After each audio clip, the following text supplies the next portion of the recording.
Chapter 161, Following 2. The misty forest lay along the eastern shore of Lake Anger.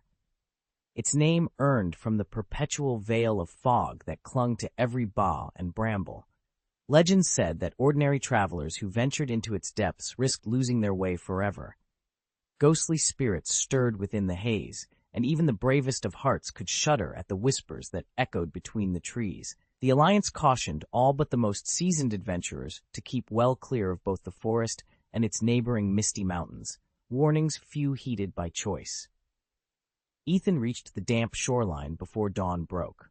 Without pausing to rest, he plunged into the mist, accompanied by the loyal but somewhat slow-witted beast at his side. True, the creature lacked the power of teleportation, but its other supernatural abilities more than made up for that single shortcoming. Confident in his ghost elf heritage and bolstered by his companion's strength, Ethan strode deeper into the fog without a second thought. Still, prudence demanded a safeguard. With a murmured incantation, he summoned the dark crow, a silent, shadowy sentinel, to trail him through the gloom. Its inky feathers and obsidian eyes would warn him of any lurking danger. They pressed on for an hour before Ethan felt the need to stop. He knelt and gathered a handful of dry wood, arranging it into a small hearth on a patch of clear ground. Striking flint to steel, he coaxed forth a flame. The fire's crackle offered comfort against the damp chill that saturated his clothing. First, he shook off the worst of the moisture, then crouched low to the warmth, letting the heat dry him to the bone. Once fully dry, he peeled off his soaked tunic and breeches, slipping on a fresh set of leathers. He dropped the sopping garments into the waiting expanse of his storage ring, the sodden fabric vanishing with a faint whoosh. With his body warmed and his attire renewed, Ethan surveyed the shifting gray mists around him. His journey through the heart of the misty forest was only just beginning, and with two loyal companions at his side, he felt ready for whatever specters lay ahead. Ethan moved swiftly through the fog-shrouded forest, determined to erase every trace of his passage. He couldn't see the sun through the dense mist, but before he'd arrived, accompanied by his plain, unremarkable beast, the light was already fading. It had been more than an hour since they crossed the forest's edge, and he knew darkness had surely settled outside. Whispering a silent command, he summoned his elves to tidy the camp and begin preparing the evening meal. As the elves set to work and the first sparks danced above the fire, two figures materialized from the swirling mist. Both wore the standard uniform of mid-tier league trainers, and they advanced cautiously toward the flickering light. Their mission was simple: find Ethan. Yet they'd been given no description, no clue to his appearance or attire, and so they'd stumbled through the forest like headless flies, hoping for a lucky break. The moment they spotted the campfire, a spark of hope lit their eyes. They hurried forward, convinced that this glow might at last lead them to their quarry. Armed only with blind determination, like a cat stalking an unseen mouse, they pressed on, trusting that chance would guide them to their prize. Through the mist-shrouded forest, Ethan caught sight of a faint campfire glow. He wasn't certain if the newcomers he'd spied were the people he'd been tracking, but with so few travelers daring these woods, he couldn't pass up the chance to investigate. Only moments ago, he'd claimed this clearing to wait for his Alliance trainer. Now two figures were weaving through the fog toward him. One man stepped forward, voice carried easily despite the haze. "Excuse me, have you seen anyone passing this way?" Ethan swung around, masking his surprise with a thoughtful frown. "I thought I heard someone earlier, but they looked fierce, so I kept my distance." "Are you two searching for someone in particular?" The pair exchanged a quick glance. The taller of the two offered a polite wave and a friendly smile. No one in particular. We were just curious." Ethan hammered the last tent stake into the soft forest floor without looking up. The fogwood was notorious for its silence. Meetings with fellow travelers were all but unheard of. In fact, he hadn't seen a single soul in more than a dozen days. Today, however, he'd already run into three. One of the two men watching him frowned. "We haven't come across anyone in 2 weeks," he said, glancing at his companion. "And now we bump into 3 people in a single day. Strange." Ethan nodded coolly, tapping his mallet against the frame. He met their gazes evenly, betraying no concern. The two brothers exchanged uneasy looks. Despite their initial doubts, they sensed no threat from this slight, unhurried teenager. Ethan set the mallet aside and folded his arms. "You two, you're with the Alliance, right?" The question hung in the damp air. The taller brother cleared his throat, then managed a stiff nod. "Yes, we are." Ethan offered them a brief, almost polite smile, and at the same time, he quietly noted their position and stance, mentally calculating his chances of slipping away if need be. As the forest mist curled between the trees, he raised his voice just enough to be heard. "Good, I could use some guidance through these woods." The brothers relaxed at once, their guard lowered by his easy tone. And in that moment of distraction, Ethan's sharp eyes flicked toward the tree line, searching for the perfect opening. Ethan's tent had been pitched just beside the crackling campfire. He settled himself on a smooth stone, held out his hand to warm it, and let the fire's heat chase away the chill in his bones. "Hey, where's your Alliance ID?" one of the two trainers sitting opposite him asked, eyeing Ethan as he warmed himself. Ethan gave a small, crooked smile. "Oh, I'm Ethan. Just got here from Golden City in Kanto. I only started my training not long ago. I heard the Misty Mountains near Yuanju City are great for rookie trainers, so I came straight out. Didn't expect to be stuck in here for over a month already." The pair exchanged glances and then shifted closer to the fire, their curiosity mounting. "Golden City, huh? That's a big place, right?" "Yeah," Ethan replied, leaning back casually against the tent's support pole. "It's a pretty major hub, kind of like Manjin City, but more ordinary somehow. I'm actually the only trainer from my hometown who ventured out on their own." One of the men frowned in mock concern. "Sounds lonely. But listen, you're claiming to be an Alliance trainer like us. Why not show your card? Just want to confirm you're legitimate." The two of them tugged at their jackets, proudly revealing the insignia of the Trainers Alliance emblazoned on their chests. Ethan's grin faltered for a moment. He looked down at his own hands, cheeks coloring slightly. I'll show it to you," he stammered, reaching slowly into his pack.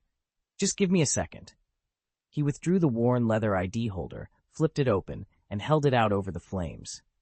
The official holographic seal shimmered, casting dancing lights across his face. The two trainers leaned forward, studied the card, then exchanged approving nods. "All right," said the taller one, snapping his jacket closed. "Welcome to the Alliance, Ethan. Now get some rest. You'll need it for tomorrow's climb." Ethan tucked the card back into his pack and exhaled, relief flooding through him. The fire crackled on, and beyond its glow, the misty mountains loomed silent and expectant. Convinced that Ethan still harbored doubts, the two agents produced their Alliance ID cards and laid them on the table before him. One of them rested a hand on the Pokeball clipped to his belt, ready to spring into action and subdue Ethan at the first sign of trouble. Ethan studied their credentials for a long moment, then reached into his jacket and tossed his own Alliance card across the table. The agents caught it, examined it closely, and compared the photo and registration details to Ethan's appearance. Everything matched. Of course, carrying an Alliance ID didn't automatically make someone trustworthy, but in daylight encounters like this, it was infinitely more reassuring than the Crimson R of Team Rocket. One of the officers handed Ethan his ID card back with an apologetic grin. "Sorry, kid, we didn't mean to pry. We've just got to be cautious. You never know out there who's using fake papers." They still hadn't mastered forging genuine credentials, so Ethan's real ID retained its full credibility. Chapter 162, Do It Yourself. Ethan smiled and nodded. "You two hungry? I just set up a barbecue." He was carrying a neat stack of supplies and tools, every bit the picture of a seasoned field survival trainer, and the Union ID card he'd flashed earlier erased nearly all their doubts. After all, he might look young, but he clearly knew what he was doing. One of the men laughed, rubbing his stomach. "You read my mind. We hardly ate a thing after taking on Team Rocket all day." The other simply nodded, though his gaze remained sharp. Out here in the wild, a little caution never hurt. Unfazed, Ethan got to work. The coals snapped to life, and the first pieces of meat sizzled. Nearby, his Pokémon grew restless, tails and wings twitching with excitement. Instead of calling them out, he'd arranged their Pokeballs within easy reach, just in case he needed them in a hurry. and even set out foldable stools in the exact spots each creature preferred. As the aroma of grilling meat drifted through the clearing, the two trainers finally let their guard down. Sometimes, all it takes is a good barbecue to remind you that, out here in nature, a shared meal can be the best kind of peacekeeping. If Ethan's elf sprites ever made the slightest odd movement, he had more than enough warning to recall them into their Pokeballs and bring them out to defend themselves. He wasn't bragging.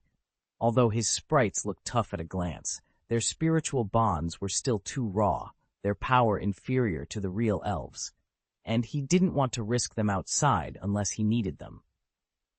Besides, they'd been in battle all day, and he'd already given them food as soon as he captured them. It was far better for them to rest inside their Pokeballs for now. Not everyone treated their sprites the way Ethan did.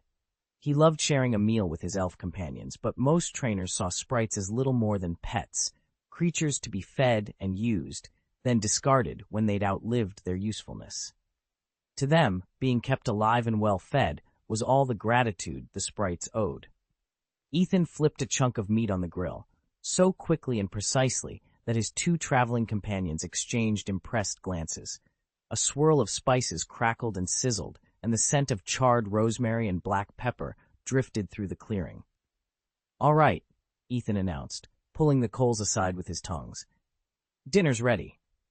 He withdrew his dagger, sliced a thin ribbon of meat from the brightest, most succulent-looking piece, and let it slide into his mouth.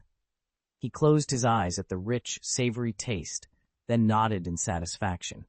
Perfect. Ethan tore into the golden-brown barbecue, and the two friends who'd been claiming they were starving could only sit there, swallowing hard. It was someone else's food, after all. No matter how hungry they were, they felt awkward taking a bite without permission. At first, they'd watched him warily, afraid he might mess with the meat or throw on some odd ingredient. But Ethan had overseen the entire grilling process right under their noses, slicing, seasoning, and arranging each skewer over the coals, so bit by bit their suspicions faded. The rich aroma convinced them they were safe. "Man, that smells amazing," one of them finally admitted, eyes fixed on the sizzling rack. Ethan, relishing a hefty chunk of lamb, probed it with his tooth to check for doneness. The careful inspection only made his friends more uneasy. Realizing he might look a little too intense, Ethan offered them a sheepish grin. "Sorry, I got carried away. I love cooking, especially barbecue. I always lose track of myself when it smells this good." They both waved him off. "No, really, go ahead." Yet as Ethan carved off enormous chunks of meat, each piece almost too big to handle, their excitement turned to bewilderment. With no utensils in sight and their stomachs growling, they stared at the oversized portions, unsure how to dig in. Ethan glanced at the two hungry trainees sitting before him, their expressions etched with helpless longing. He smiled, ruffled a atch of their heads, and then slipped his hand into the summoning ring at his belt. In an instant, two polished utensils, a fork and a small bowl, materialized in midair, and he handed one set to each of them.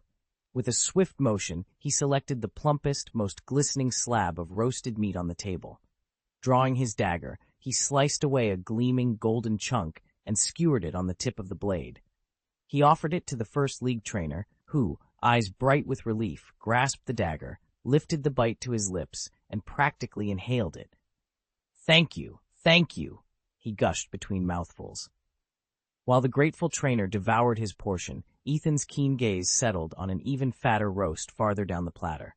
He cut away a generous slice, skewered it as before, and turned to present it to the rest of the group. But the moment he held the dagger aloft, the meat refused to slide off the blade. It clung there stubbornly. A few of the others, unable to stand the suspense, lifted their forks and bowls, ready to pry the morsel free. Ethan watched their fumbling assistance with a slow, almost predatory smile creeping across his face. The corners of his mouth curled up, and his dark eyes gleamed with an unsettling glint, an expression that for a heartbeat looked dangerously cold. Finally, with a collective tug, the chunk of meat slid free. Instantaneously, Ethan yanked his dagger back with no warning. The diners gasped, nearly losing their balance, and their bowls at the sudden motion. Ethan's lips twitched in amusement as they scrambled to catch the fugitive roast that clattered to the table, still sizzling and undeniably his to distribute, or to tease them with once more. Ethan's dagger of pure white light flashed through the air and found its mark, slicing cleanly through the man's artery. The man's eyes went wide in shock. He'd never suspected Ethan's defense, and then he crumpled to the ground. Tuchiong watched, horrified, as the first assailant fell. Ethan counted silently, 1 down. The second trainer's own elf, already badly wounded from an earlier clash, lay trembling, its fur tinged blue with the onset of cyanosis. The trainer himself, who'd always looked so defiant, suddenly turned his full attention to Ethan. In that moment, every one of their companions realized the truth. Ethan was their real target. Before anyone could react, the ringleader, still chewing a mouthful of barbecue, choked and spat out the meat. He snatched the long metal skewer from the grill and lunged at Ethan. It happened in a heartbeat. Ethan didn't have time to call forth his elf, nor could he afford the precious seconds it would take.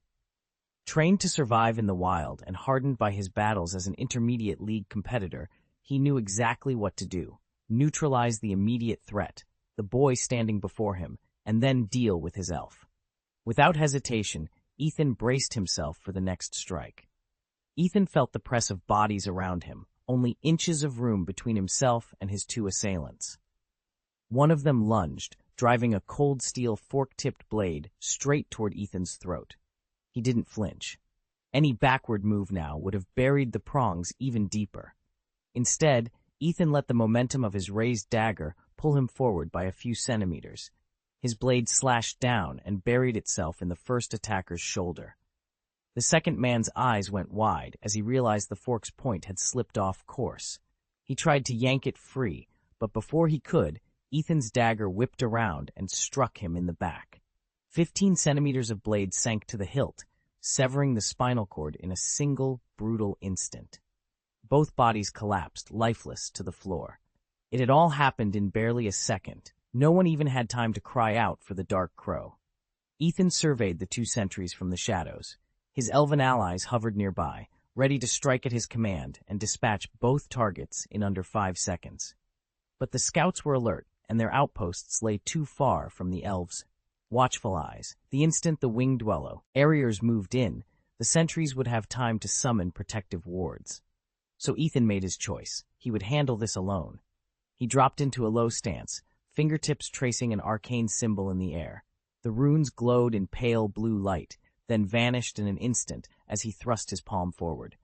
A crackling bolt of energy shot through the dim forest, striking the first scout's bow. The wood splintered. The weapon exploded in a shower of shards. Before the second sentry could react, Ethan's voice came in a low, measured tone. A wave of telekinetic force slammed into him, pinning him to the ground. Leaves fluttered in the disturbed air, then settled. Silence reigned. Ethan sheathed his hands and closed his eyes for a moment. When he opened them again, relief washed over his features. No wards, no reinforcements, just 2 unconscious sentries at his feet. Mission accomplished. Understood. Please go ahead and share the machine-translated text of the next chapter, and I'll transform it into a clear, polished, idiomatic English version with Ethan as our protagonist. Chapter 164, Buying a Flying Sprite. Ethan had intended to stay in Jade Bamboo City for a few days longer, hoping to make contact with some of the prominent clans there and learn their secret ghost spirit cultivation methods, especially the unique Guise combat art. Though he'd already gained basic experience with spirit summoning in his previous life, what truly intrigued him were these family-specific techniques. But the detour to the Lake of Fury stronghold and that fierce skirmish in the Mistwood forest had cost him far more time than he'd anticipated. Realizing he could no longer afford any more delays, Ethan scrapped his plan and headed straight for the city's bus terminal. Jade Bamboo City offered only 1 or 2 daily departures to Kaji City, but buses to Manjin City ran almost every 3 hours.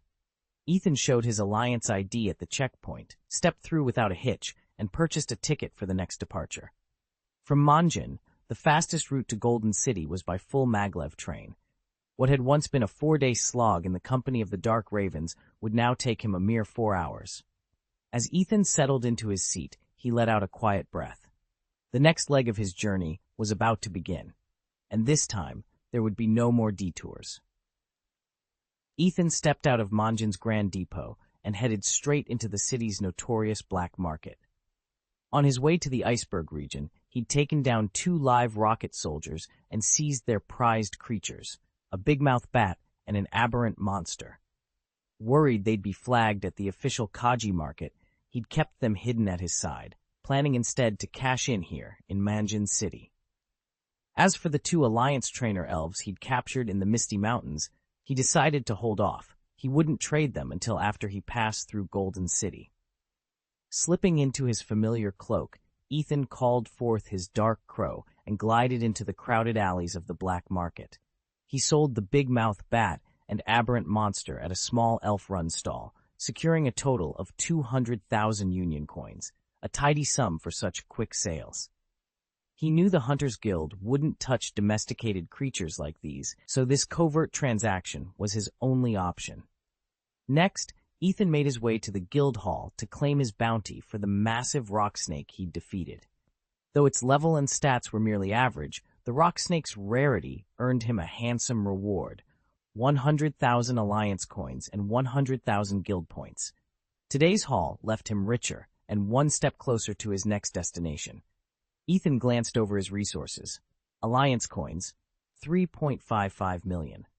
Hunter points, 1.85 million. That hunter point total broke down neatly. The 150,000 from the Little Boar Hunt, 500,000 from subduing the wild Tekka, the original 1.1 million he'd accumulated earlier, and the 100,000 bonus for turning in the Big Rock Snake mission. Altogether, 1.85 million points, enough to redeem a low-tier elf from the Hunters Guild. In theory, he could claim a new creature partner now. In practice, his resources were too stretched. He didn't have the feed or equipment to train another elf. Besides, the scorpion-tailed scorpion he'd recently captured was about to enter its growth phase, when it would demand a steady diet of large prey and bulk supplements. Soon, he'd have another big eater on his hands. Of the elves he already owned, only 2 had received any skill training. His dark elf, who'd studied a handful of combat and support spells, and the ox beast, nicknamed Dumb Beast, who'd picked up a few skill scrolls. The rest were still raw recruits. He intended to change that as soon as the Jiangying mission wrapped up. With that task out of the way, he'd finally have the downtime to map out each elf's skill progression and get them all properly schooled. But first, he needed a flying mount. Right now, aerial transport was the priority. Nothing else mattered if he couldn't get around quickly. The elf available for exchange at the guild wasn't yet tamed, and Ethan simply didn't have the luxury of time to break in an other wild creature. It would be far more efficient to purchase a trained flyer outright. He locked in his decision. As soon as his current missions were complete, he'd head straight to the guild's aviary and invest in a ready-to-use flying elf. That would solve his mobility problem once and for all, and give him the freedom to focus on leveling up his entire team. Ethan didn't need a flying spirit for combat. He had the great stone serpent for that. He simply wanted a reliable mount. Yet after visiting almost every elven vendor in the city, he'd found precious few flying elves suitable for human riders. Those he did find were either low-grade, barely trained, or outrageously expensive. Black market merchants knew exactly how much humans craved aerial steeds, so they drove prices sky-high. The cheaper specimens were tragically undeveloped. If they could even lift a person at all, they'd tire and drop within 10 minutes. Just as Ethan was about to give up, a small, unmarked stall caught his eye. A crudely lettered sign proclaimed, "Tamed Elven Mount, ready to fly." He strode inside. The vendor, draped in a threadbare black cloak, practically leapt forward, puffing up his chest as if Ethan's arrival validated his entire operation. He rattled off a barrage of praise so florid it almost floated Ethan off his feet. Ignoring the fanfare, Ethan followed the man's pointed finger to the humble figure behind him, a lithe, silver-feathered elf with keen, amber eyes and a calm dignity that set it apart from the ragtag mounts he'd seen elsewhere. The vendor cleared his throat. "It's just an elf. What do you see in it?" Ethan met his gaze steadily. "You've got sharper eyes than most. I'm not the one blowing smoke. This one's exactly what I've been looking for." Elves capable of carrying people are exceedingly rare, and they're snapped up the moment one appears. "You're fortunate. I just registered its tag before you saw it. Otherwise, by the time I returned, it would have been gone. With that, he untied a small crystal orb from his belt and handed it to Ethan. Scan this, he said. Ethan pressed a thumb against the orb's surface, and the built-in chip sprang to life. The orb's interior glowed, projecting data in midair. Name, Big Build Pixie, light yellow.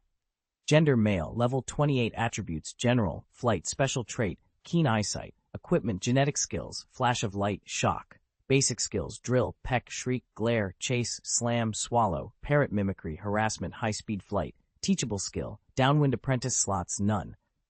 Commonly called the Big Build Pixie, this creature can reach a height of 1.2 meters, with a wingspan of about 3.5 meters, more than enough to carry a 15-year-old boy like Ethan.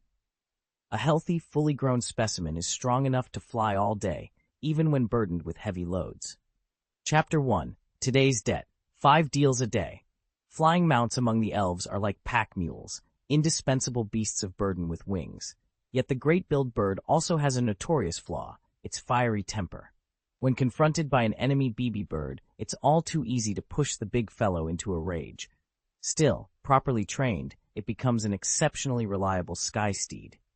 Ethan studied the bird before him. Its plumage was pale yellow, a solid qualification for a flying tool, and the creature's build was impressively robust.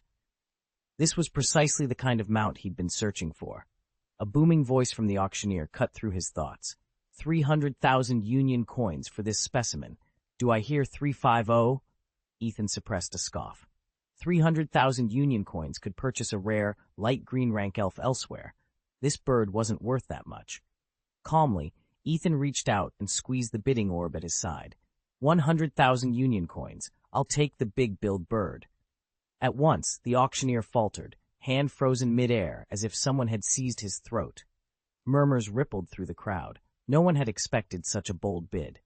Ethan met their stares with cool confidence.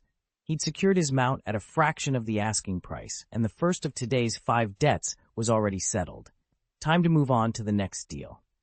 Chapter 165, Daigo Fushiki. Ethan leaned back in his chair, regarding the dealer with cool detachment. The other man's face flushed with disbelief. This offer, you really think it's fair? This is an intermediate-level elf, and it's already reached its final evolutionary form. Ethan's lips curved into a faint smile. He didn't bother hiding his certainty. Intermediate rank? True, it only just crossed that threshold. If this creature were the vulture line, I'd offer you 400,000. But it isn't. This is the Big Build tit. That's the price. The dealer's eyes flicked to the small bird perched on the table between them, a songbird with an outsized beak, its plumage shimmering in the overhead light. In the flying elf hierarchy, the raccoon eagle stood supreme, its value far eclipsing that of the tit. Even though neither bird's size made much difference in combat, prestige mattered, and the sleek, imposing silhouette of the eagle drew far more admiration than the tit's comical crest. 400,000 for the eagle, Ethan repeated, his tone firm. 100,000 for the tit. Take it or leave it. Silence stretched across the room as the dealer weighed the offer. The bird, oblivious to the negotiation, tilted its head and let out a cheerful chirp. Ethan's expression remained unreadable, but his confidence filled the space like a low hum. His price was final. No fuss, no second bids. Ethan watched the exchange with cool detachment. The eagle stood proudly in its cage, a third-stage elf that had only fully evolved at level 36, while the Big Build bird he'd come for was still in its second evolution, having just reached level 20. Normally, a third-stage evolution would command a premium, but Ethan simply nodded and announced, "This intermediate-stage chick is worth 100,000 Union coins." The seller, momentarily speechless, tried to argue for a few extra thousand, but Ethan's expression never wavered. With a soft beep, he swiped his credit card and the transaction closed. As the seller's pained grin faded, Ethan retrieved the glowing elven sphere, containing the newly acquired Big Build bird, and clipped it to his belt. In this black market quarter, plenty of buyers had asked about the bird in passing, only to balk at the steep price and walk away. Ethan, however, cared little for others' opinions.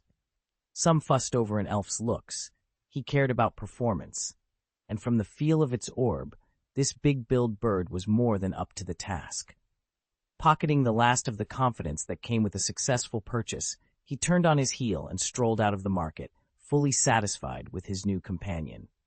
Ethan stepped out of the black market district, leading his newly acquired mount, a massive, domesticated, big-billed bird. It was a modest creature, but with just a few training sessions at home, it would obey every command.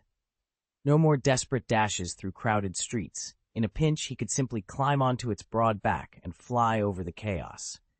Someday, he thought, he might trade up for something grander, a trained griffin or elemental steed, but for now, this bird would do just fine. He didn't linger. Slipping past neon signs and shadowed alleyways, Ethan made a beeline for the maglev station in downtown Manjin City. He'd first crossed paths with Xiao Chan on one of these ultra-fast trains. The journey back then hadn't been smooth, but it had yielded his first reliable client, and with regular payments hitting his account, he finally felt a little more secure.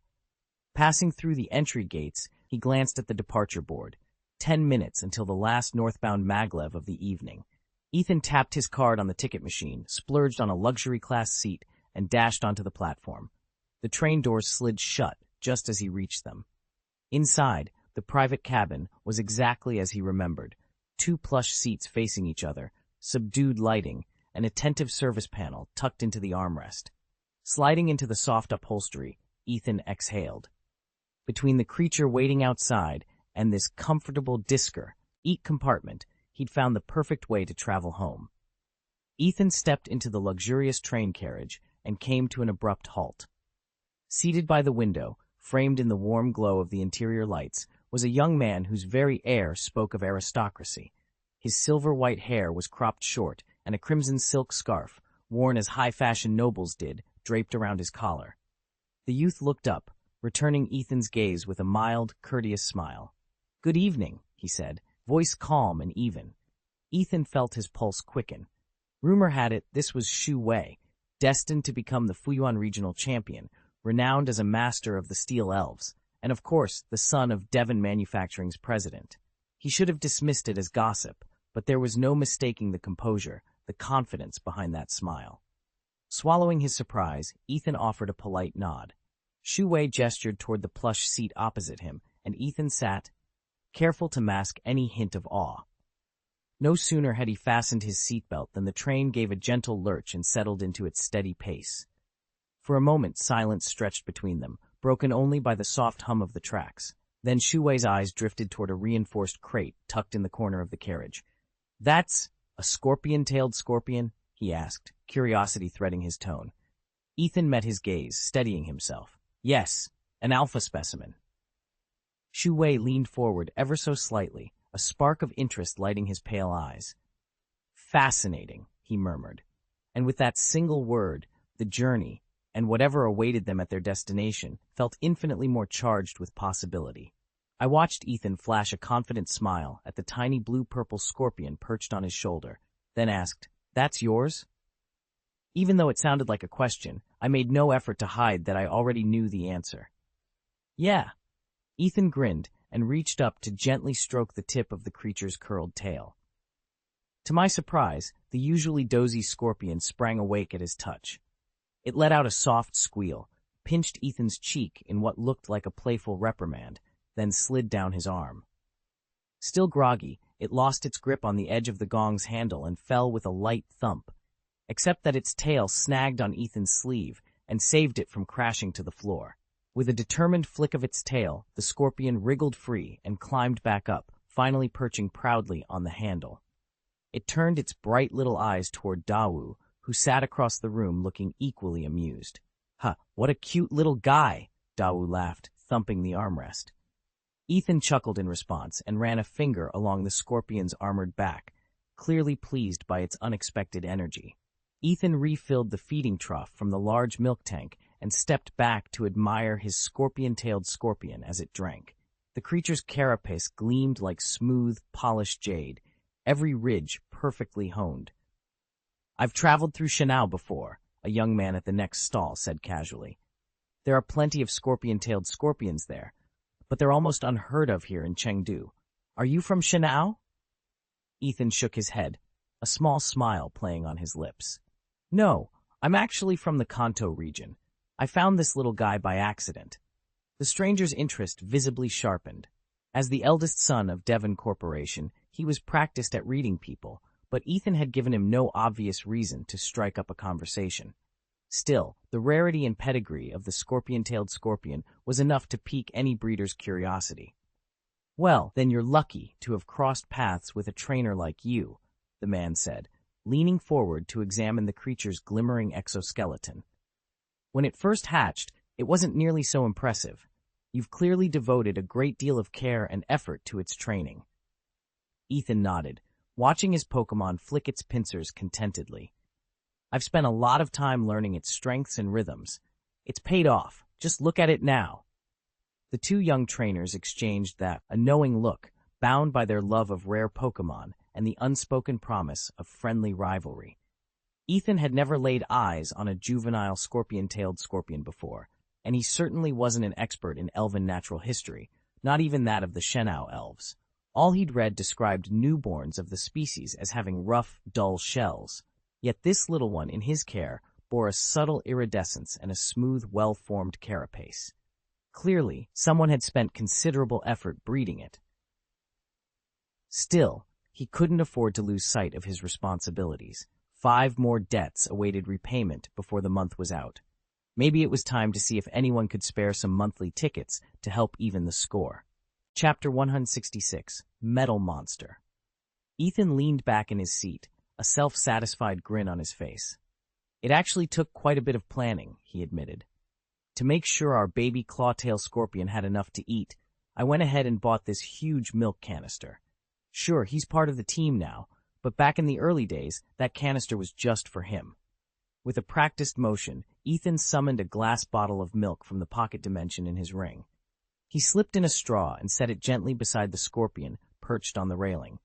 The creature's multifaceted eyes curved into happy slits as it seized the bottle with its pincers and began to slurp down the milk, its little body trembling with delight.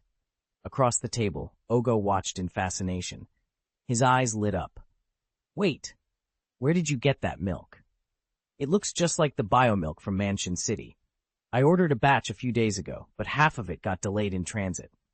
Ogo's remark clicked something into place. No wonder the scorpion had grown so healthy so fast. He nodded in understanding. Ethan shook his head with a chuckle. "Not from Mansion. This is straight from my own supply." He tapped his ring again, and another identical glass bottle appeared in his hand. "Here, try some yourself." Ogo opened the cap and took a cautious sip. His eyes widened in surprise. "This is amazing. So rich and fresh. Did you really brew it on your own?" Ethan reclined further, folding his arms behind his head. "Let's just say I have my methods." Meanwhile, the clawtail scorpion finished its bottle, gave a contented click of its mandibles, and looked up at them as if to say, "More, please." Dawu smiled politely, accepted the bottle from Ethan, and twisted off the cap. After a long swig, he wiped a smear of milk from his lips and said, "This tastes even better than what they sell at those big dairy farms." Ethan relaxed his once stiff posture, letting a warm, approachable grin replace his usual aristocratic reserve. "That's because I make the energy cubes for my biodomes myself," he explained. "The milk they produce is richer and more nutritious. A few of the larger farms have already placed orders, but I can't keep up with demand. My biodome system isn't widespread yet, so this sample might seem special." Dao's interest sharpened. "You developed it yourself? Are you a breeder?" Ethan hesitated, then nodded. Without missing a beat, Dawu pulled an elf ball from his pocket and gently lobbed it onto the polished floor.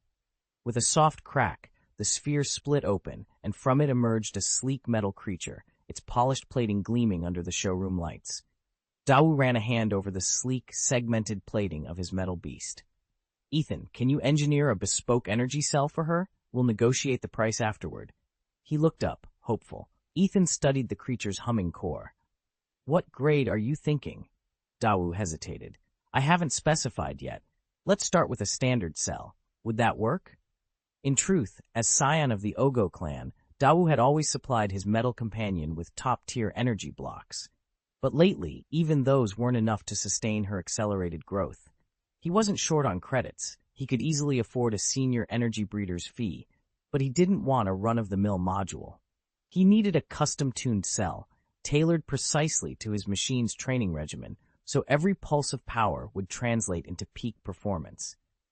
Breeders capable of that level of precision were rare, and their prices soared accordingly. Dawu had intended to wait until he returned home and asked his father to find the right specialist. Instead, on the maglev, he'd spotted Ethan, the one technician whose reputation for innovation rivaled even the old masters, and seized the moment to make his pitch. Now all that remained was Ethan's answer. Ogo stared at Ethan in disbelief, panic flashing in his eyes. Ethan was barely out of his teens. There was no way he could produce advanced energy cubes on his own. Ogo rubbed the back of his neck, forcing a laugh. Aha! Advanced energy cubes. Exactly, Ethan replied coolly. Yes, of course, Ogo stammered, regaining his composure. With your talent, you can totally handle high-end cubes. Just tell me what you need, and I'll pay anything. Ethan raised a brow. You want advanced energy cubes? Ogo nodded so vigorously his hair swung. Ethan let out a small sigh. I can arrange it. My seniors will see to the actual fabrication. For someone Ethan's age, orchestrating custom high-level cubes was almost unheard of, but he couldn't pass up the chance to earn Dawu's favor. After all, Dawu's clan was a behemoth compared to Xiao Qian's, 100 times stronger, led not by a distant grandfather, but by Dawu's own formidable father. Aligning himself with Dawu could change everything. Ethan, as the eldest son and heir of the Zwitch family, grew up under an unusually hands-off training regime. His parents never micromanaged which battle elves he befriended, and they never rushed him to push his team to the next power tier. After all, so long as Ethan matured into a capable young man, what did it matter if his elves were a little underpowered?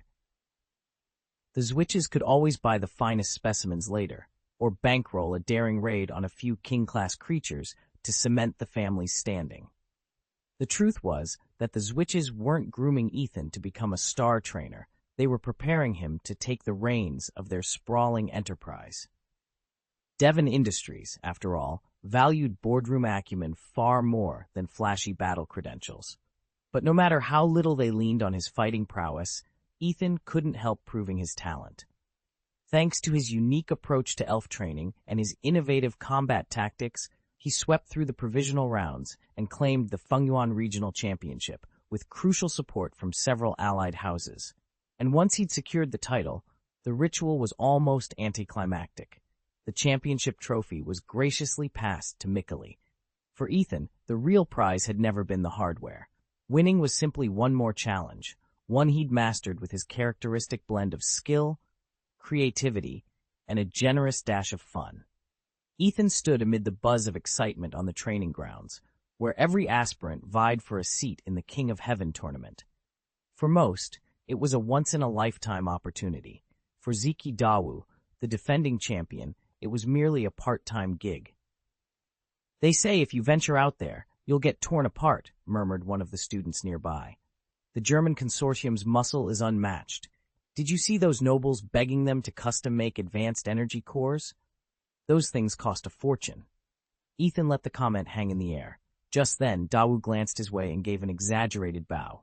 Oh, Elder Ethan, you startled me. At your age, being able to craft a primary energy cell yourself is already remarkable. Primary energy cells? Ethan suppressed a smile. If everyone thought he was limited to that, so much the better. No need to invite extra scrutiny. After all, many disciples of top cultivation masters could forge primary cores. It wasn't exactly uncommon. Letting this misconception stand would keep rivals focused elsewhere. Ethan's gaze drifted to the outskirts of the clearing, where a pack of massive, metallic creatures prowled. These were the unevolved forms of the quasi-god Golden Colossus that roamed the Fengyuan district. Creatures countless times stronger than ordinary monsters. He'd never seen one up close in any of his previous lives. Their bronze-plated hides rippled as they moved, each step sending ripples of raw spirit energy through the earth. It's my first time witnessing an unrefined quasi-god giant, he whispered to himself. Let's see what secrets their power holds. Clenching his fist, Ethan felt his own spirit core hum in response. With every fiber of his being, he was eager to dissect their hidden potential, and to leave this place with knowledge that would eclipse even the German consortium's prized energy cores.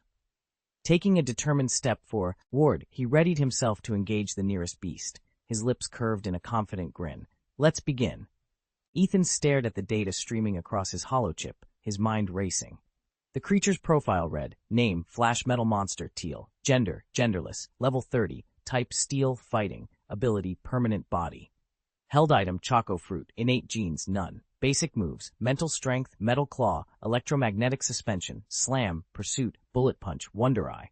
TM moves, gravity, thunderbolt, focus punch, mind fist. Tutor moves, strength, spiritual shock, awakening power, fly, beam blast, earthquake, mind charge, shadow ball, brick break, rock slide, counter silence settled over him.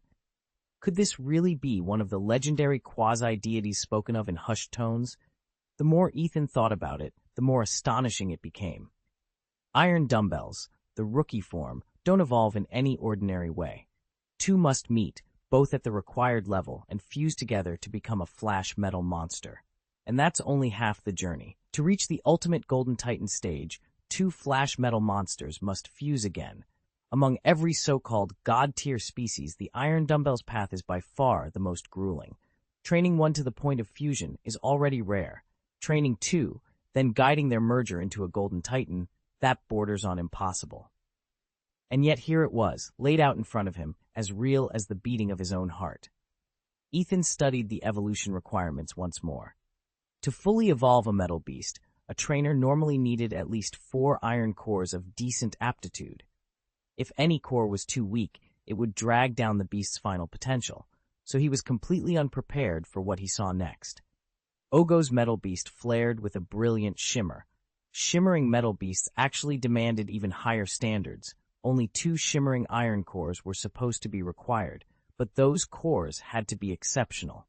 Yet the aptitude bar on Ogo's beast glowed a deep teal, the same top-tier hue reserved for the absolute best cores. Ethan's jaw dropped. He'd seen a lot in this world, but he still couldn't help a curse slipping out under his breath. After all, this was just a metal beast. Back when Dawu had claimed the championship, his partners had been colossal golden juggernauts, each one radiating that same shimmering brilliance. That meant Dawu had invested 4 shimmering iron cores of at least teal quality from start to finish, and even then, his behemoths had towered over every challenger he faced. Ethan surveyed the elves now under his command. The highest ranked among them were only light cyan pulleys and claw-tailed scorpions. The rest, dark crows and simple beasts, were all green rank, 2 tiers lower. He flipped through the catalog of learned skills again. Even the cheapest spells and abilities here were valued in the tens of millions, yet compared to the 4 gleaming iron dumbbells he just acquired, those sums felt like mere pocket change. He drew a steadying breath. None of this really mattered if he could do his part well. From the corner of his eye, he noticed Dawu watching him with growing curiosity. The older man stepped forward, extended his hand, and said, "We've never been properly introduced. I'm Dawu, courtesy name Zifuki." Ethan hesitated for a moment, then offered a slight bow. "I'm Ethan, no surname." No family name meant no noble lineage, just an ordinary man. Dawu, however, barely raised an eyebrow. To him, whether someone came from a prominent clan or a humble village made little difference. What counted was talent and resolve, and in that regard, Ethan had already piqued his interest. "Hello, Ethan. I'm pleased to meet you." Dawu extended his right hand in a formal greeting. Ethan, heart pounding, reached out and shook it gently. He collapsed back into his seat, too excited to stand any longer. Beside him, Dawu lowered himself to the ground and with reverent fingers stroked the great metal behemoth as though it were a priceless heirloom. The Fengyuan region of the elven world is unique in one respect. It is home to 2 distinct quasi-gods. One is the Golden Colossus, the ultimate evolutionary form achieved by the metal monster line around Ogo. The other is the legendary dragon elf Tyrannosaur. While dragon spirits attaining quasi-god status is rare but understood, for a metal monster to do the same is almost unheard of. Their extraordinary evolutionary paths, essentially a flawless fusion of the 4 elf bloodlines, bestow upon them immense racial value and the coveted quasi-god title. Ethan cleared his throat, finally steadying his racing thoughts. "So," he said, meeting Daowu's eyes, "what is it you need from us?" Dao's gaze shifted from Ethan to the metal giant beside them. The metal monster you see is a living elf, capable of normal growth without energy cubes so long as it has access to raw metal. That is how it has thrived until now. Its power is formidable, but even it cannot rival the top tier of quasi-gods. We seek your aid to unlock its next evolutionary stage. Only then will it stand shoulder to shoulder with the mightiest beings in our world. Ethan absorbed this, excitement and responsibility warring within him. The room fell silent, save for the soft hum of the metal monster's core, as both young men prepared to take the first step toward a destiny that could reshape their world. Ethan sighed as he laid out the problem to Ogo. My metal monster is evolving fast, but every bit of extra mass slows it down. I need it to grow stronger and harder without getting heavier. Ogo paused to think, then said, I'm not a breeder, so I don't know all the dietary details. In my work training mechanical beasts, though, the key is always the same. Reduce mass as much as possible while boosting strength. Hardness is your top priority. Hearing that made Ethan rub his temples. Weight was exactly the monster's greatest weakness. These metal creatures survive by eating metal, ever since the earliest iron dumbbell stage, and right up through the giant golden titan form, metal has been their only food. Deprive them, and they grow frantic. Yet Dao's order was explicit. The creature must develop normally, even exceed its natural growth, without packing on extra bulk. To pull that off, Ethan realized they first had to map out exactly which trace elements the metal monster needs to grow, which elements accelerate development, and which simply add needless mass. Fortunately, there was a glimmer of hope. Metal monsters can metabolize certain lightweight metals, rare materials that could deliver nutrients without the weight penalty. Now, Ethan just had to figure out which ones. Chapter 12. The Secret of the Light Metal Trait. Ethan sat quietly in the workshop, poring over his bestiary notes by lantern light. Across these pages lay the key to a remarkable power, the light metal trait, which could literally have an elf's weight. In a world of enchanted creatures and shifting alloys, this hidden gift was both precious and elusive. According to his records, the light metal trait could manifest in only 4 known forms: the humble iron dumbbell, the fearsome metal monster, the colossal giant gold monster, and the deadly giant clamp mantis. Rumor even whispered of a 5th bearer, a mysterious steel pillar from the legendary trio known as the 3 Pillars of Regischira, but details were scant. On paper, the trait was most visible in iron dumbbells. These simple training implements often bore hidden properties that revealed themselves under pressure. Yet when 2 iron dumbbells fused and evolved into a metal monster, the light metal trait grew vanishingly rare. Even more uncommon was its inheritance by a giant gold monster. After centuries of conflict and overhunting, only a handful of those golden behemoths remained, and almost none carried the weight-having property. Ethan tapped the tip of his quill. To breed a metal monster with light metal, both parent iron dumbbells had to possess the trait. If only one dumbbell were light metal, the newly formed metal monster would inherit the trait by pure chance, 50% odds at best. And when a metal monster evolved into a giant gold monster, the rules flipped. Exactly one parent had to be light metal for the evolution to succeed. In all other cases, the golden form emerged with ordinary, crushing weight. He glanced over to Ogo's prized companion, a flash metal monster known for its blinding speed and brilliance. Unfortunately, by its very nature, a flash metal monster could never develop the light metal trait. Its alloy matrix was simply too unstable for the subtle weight-altering resonance. Still, Ethan felt a thrill of excitement. Somewhere in this tangle of probabilities and hidden properties lay a method to force a metal monster's essence toward light metal. He'd been refining the plan for weeks, a controlled infusion of rare Argeth ore, a precisely timed burst of elemental magic, and a binding chant whispered in the old tongue. If he was right, he could rewrite the genetic code of metal beasts themselves.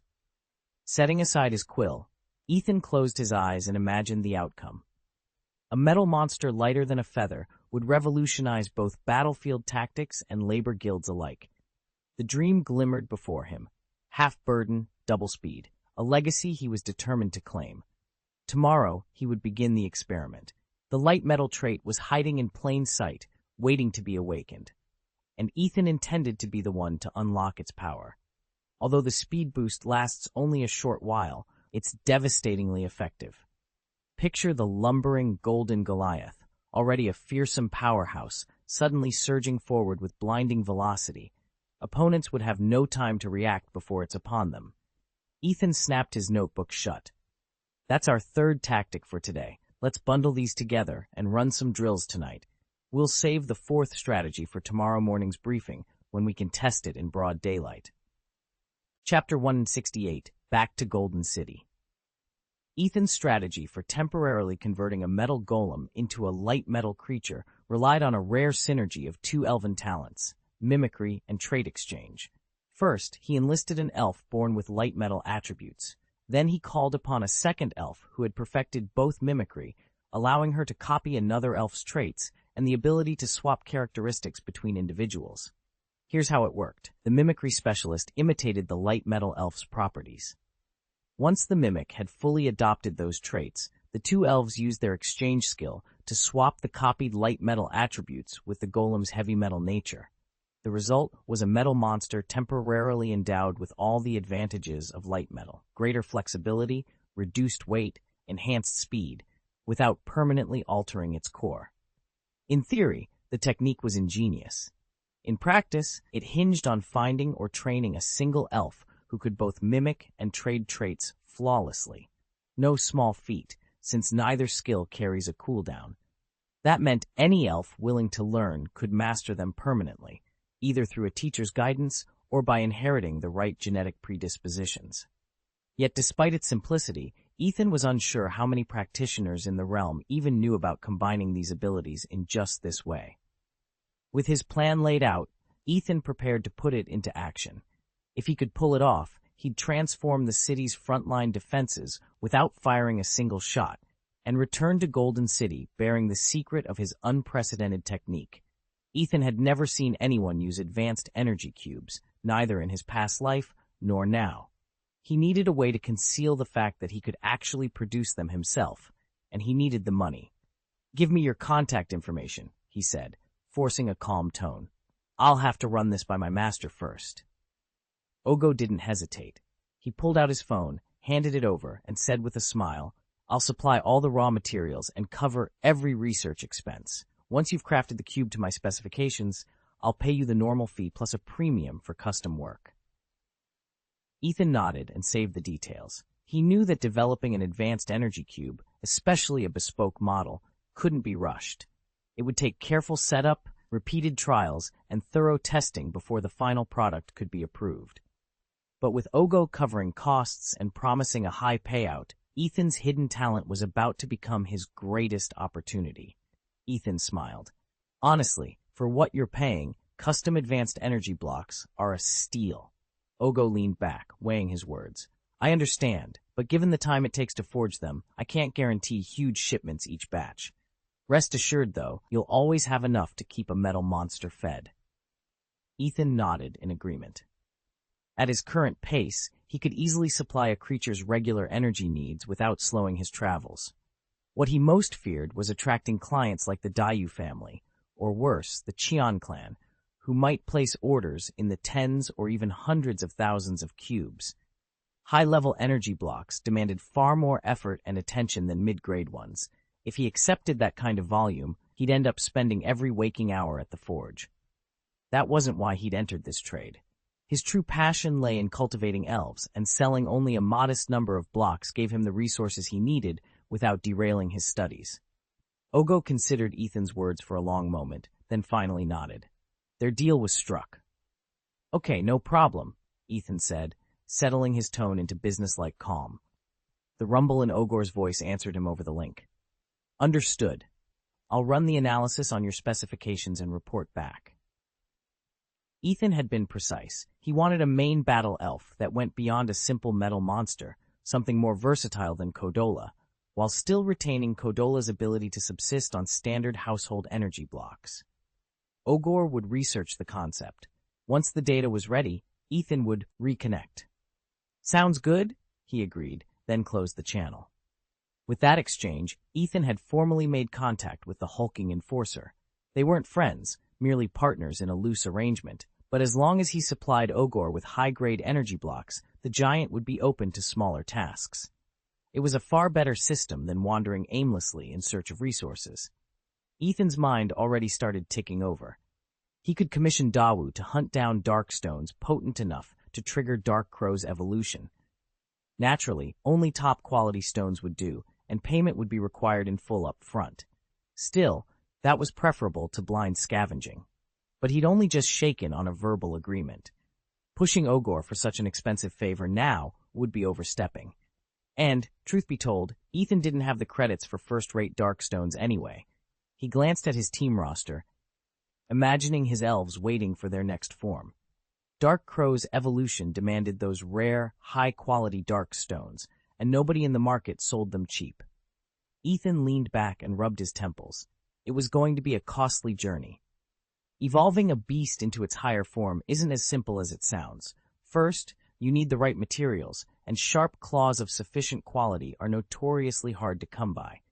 Ethan could handle evolving a feral beast without much fuss, but setting his sights on a Beast King?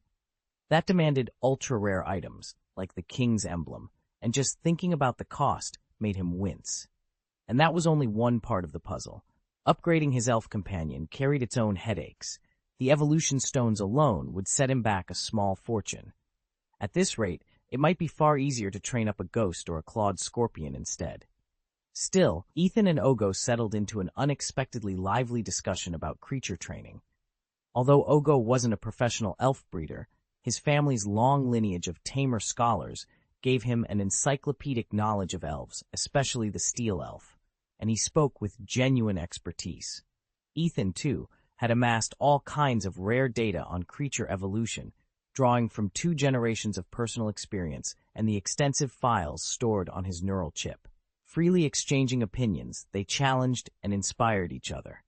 Ogo gained fresh insights into the world of civilian tamer practitioners, and Ethan discovered new angles on elf evolution that he'd never considered. Time flew by in their spirited debate.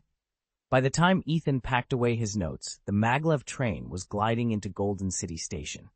With new strategies, and perhaps a little more confidence, he stepped off the train, ready to face the next step of his creature training journey. Ethan settled into his seat on the mountain-bound train, and once again forgot to admire the sweeping vistas of Bayan Mountain. Yet this time he didn't mind.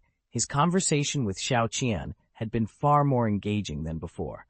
He'd offered questions, even cracked a few jokes, instead of simply nodding along. When the train finally hissed to a halt at Golden City Station, they exchanged farewells.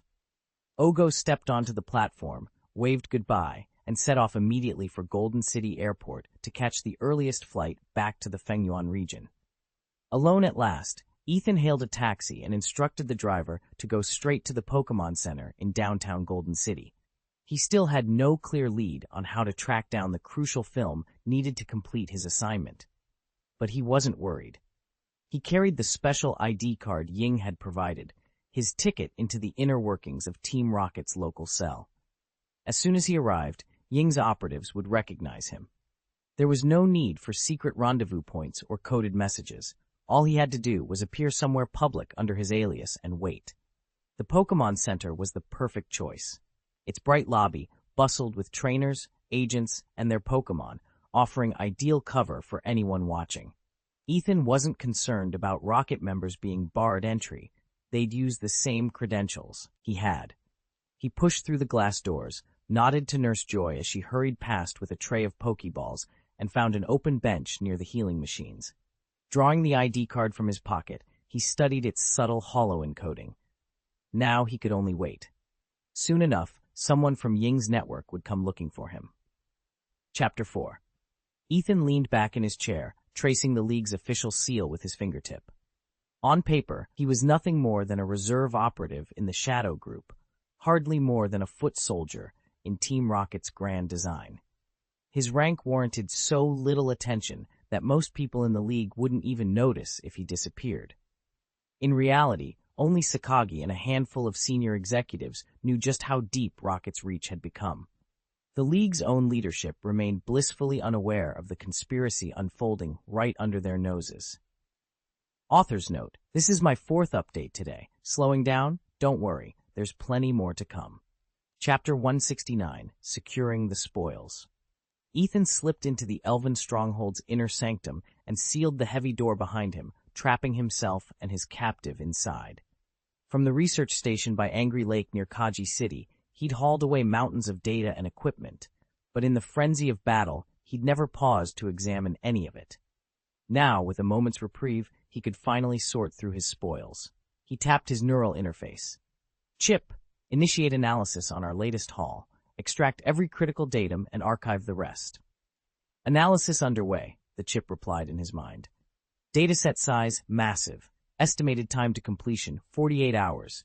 Time remaining, 1 day, 23 hours, 59 minutes.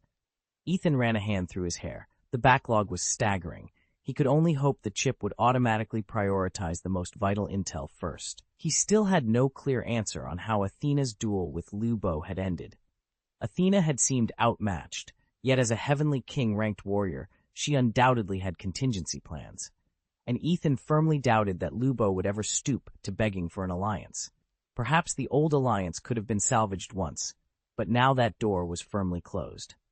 As a League veteran, Ethan knew exactly how these backroom politicians worked.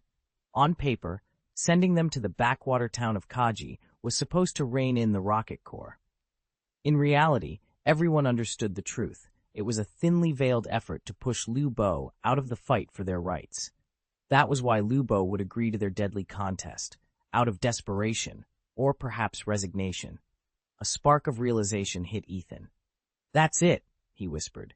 He slipped a slender glass vial from a hidden compartment in his ring. The liquid inside glowed a vivid emerald, threaded with crystalline silver and flecks of antimony. It was the same mysterious substance he'd uncovered in a half-filled test tube on the 5th floor of the Lake of Fury base's computer wing, right before his escape. Until now, he hadn't given it much thought, but the chip had just finished parsing its data. "Chip," Ethan said softly, "what is this?" For a few tense moments, the chip's indicator lights blinked erratically, as though overwhelmed by the new information. Then, on the small display, a concise readout appeared. Item name, suspicious elven catalyst function, accelerates elf growth, usage, unknown. Note, based on conjecture from fragmented data. Ethan stared at the words. A catalyst that could spur elven development, its very existence sounded incredible. But if even a fraction of these rumors proved true, this vial might be the advantage he desperately needed. Ethan studied the chip's readout, brows knit in concentration. The half-filled vial of green liquid on the lab bench represented the rocket's main breakthrough at the Angry Lakes research base, a growth catalyst for elves. But with the chip's data still unprocessed, he had no concrete numbers to work from. To unlock its true properties, he'd need to wait for the analysis to finish and then run a fresh scan. Deep down, Ethan wasn't entirely in the dark. In his previous life, after leaving Trial Island and transferring to the Cage rocket facility, he'd seen this very compound on the rocket's redemption list. It commanded a sky-high exchange value, thanks to its rare ability to force reluctant elves into evolution and dramatically accelerate the development of slower-growing specimens. Unfortunately, the project had never reached maturity. A sudden alliance strike had forced the research to halt. Key experimental data had been lost, and the team had been evacuated. All that remained of their efforts was this unfinished prototype, its true potential still shrouded in mystery. Ethan flipped through the dossier once more, marveling and shuddering at what he read. The experimental serum the rockets had developed granted any elf who ingested it an extraordinary burst of growth. Elves on the cusp of evolution didn't merely advance faster. They sometimes skipped entire stages and leaped straight to a knee, or form. In every trial, the results were spectacular until the aftermath set in. With each dose of the catalyst, an elf's remaining lifespan shrank in direct proportion to its accelerated growth. A spirit born to live a century might find its life cut to 50 years, sometimes to 40, even 30, depending on the dosage. In most cases, the serum effectively halved their natural longevity. The rocket's original rationale was brutally practical. They needed frontline troops, and fast. Their rank-and-file elves, the green recruits who normally took decades to mature, could be transformed overnight into seasoned warriors. That rapid turnover would narrow the gap between them and the established League forces, whose lowest-tier members still outclassed the Rocket's raw recruits. Moreover, certain elves, dragon spirits, and so-called quasi-deities grew at a glacial pace. It could take centuries before they reached their full potential. The catalyst promised to remedy that, too, turning even the slowest of spirits into formidable assets in months rather than lifetimes. But the League discovered the Rocket's clandestine research before it could be deployed wholesale. Worse, the Puppet Alliance, fully aware of how devastatingly the serum sapped its users' lives, struck in a surprise offensive, seizing every sample and scattering what remained of the research. Now both the Rockets and their would-be allies were scrambling to salvage the project, while Ethan wondered what would become of those who had already paid the ultimate price. Even in its unfinished form, the potion posed a dire threat to the Elven realms. If perfected, it could shatter their fragile balance forever. Luckily, the Elf Alliance uncovered the Rocket's secret project before the formula was finalized. Their investigators discovered that the brew still unleashed dangerous side effects, and the cost of production remained outrageously high. Convinced that such an unstable, exorbitantly priced elixir could never be safely deployed, the Alliance ordered its immediate destruction. Faced with the Alliance's decree, the Rockets reluctantly abandoned the venture, and most of their researchers dispersed. Only Dr. Silanu, the foremost expert in catalytic agents, refused to concede defeat. He withdrew to the remote Angry Lake research facility, determined to purge the potion of its side effects and drive down its manufacturing costs.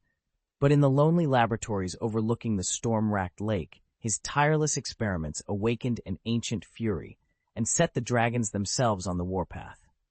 Ethan pressed his back against the rocky outcrop and studied the vial in his hand. Half filled with a vivid green liquid, it gleamed in the fading light. Could this really be the original prototype of that catalyst? He murmured, rolling the glass between his fingers. He knew the risks. This experimental formula was riddled with instabilities, useless for powering his own Pokémon, yet too scarce and valuable to ignore. Whether he sold it to Team Rocket or the Pokémon League, he could command a hefty price, but that also meant inviting relentless scrutiny. If anyone discovered he possessed it, they'd brand him a traitor and hunt him down without mercy. Carefully, Ethan slid the vial back into the storage ring on his wrist. Best to act as if it never existed. Beyond this half-used potion and the encrypted data chip he'd snagged, his real prize came from the 2 mid-level League trainers who'd tried to capture him. Their secret stockpile held nearly 1,000,000 credits worth of supplies, Pokeballs, rare berries, healing potions, you name it. But none of that compared to what truly caught Ethan's eye, the 10 Pokémon they'd abandoned in their haste. As night fell over the craggy peak, Ethan allowed himself a small, grim smile. Those creatures, left behind by panicked trainers, were now his to claim, and in their untapped potential, he saw the real jackpot. Ethan reviewed the day's recruitment roster with a wry smile. Most candidates clustered around the yellow tier, but a few had broken into green, qualifications on par with the elves. Their scores ranged from a low of 29 up to 37. He had to admit he was lucky. Not only did he manage to sign 2 of those coveted green-tier recruits, he'd done it with a perfectly executed surprise maneuver. Yet when he checked his books this evening, the debt ledger had climbed again. It was frustrating. No matter how many debts he paid off, it seemed the total only kept growing. Chapter 170, The Concept of Elven Training. Ethan had held off on selling his elves as long as he was in Manjin City. He didn't want to attract unwanted attention. Now, stationed in the Golden City, where the Rockets monopolized the black market, he recognized the perfect opportunity to unload them. Still, he wasn't in any hurry. He'd wait for the shadows to make their move before taking action. In the meantime, he turned his mind to refining his elves' development. Dark Crow and Mute Beast had been the very first to join Ethan's ranks, and their training had always played to their strengths. All they needed now were a few new skills to broaden their combat roles. Any detailed fine-tuning could wait until after their next evolution. Then there were Ghost and Menguis, elves who'd signed on early too, but at much lower levels. Though they'd climbed the ranks quickly, they remained among the least experienced of Ethan's core team, and he had plenty of ideas for how to accelerate their growth. Ethan studied Greasy thoughtfully. Part of the reason he'd held off on intensive training was that Greasy hadn't evolved yet. His raw combat power was still limited. Even more important, Greasy's poison typing remained underdeveloped, and his battle rhythm had yet to solidify. Ethan refused to force progress before the time was right. In another week or two, Greasy would become the centerpiece of Ethan's regimen. He only needed 22 soul stones to trigger his evolution, and so far he'd collected 20, just 2 shy of the goal. Not long ago, Ethan had traded for a potent poison-type technique in Game City, but he'd deliberately waited to teach it to Greasy. He wanted Greasy's poison attributes to grow stronger first. Only then would the new move reach its full potential. Since leaving Trial Island, the energy blocks Greasy consumed had been quietly boosting both his ghost and poison stats. In truth, Greasy's poison energy wasn't low, it just hadn't met Ethan's exacting standards.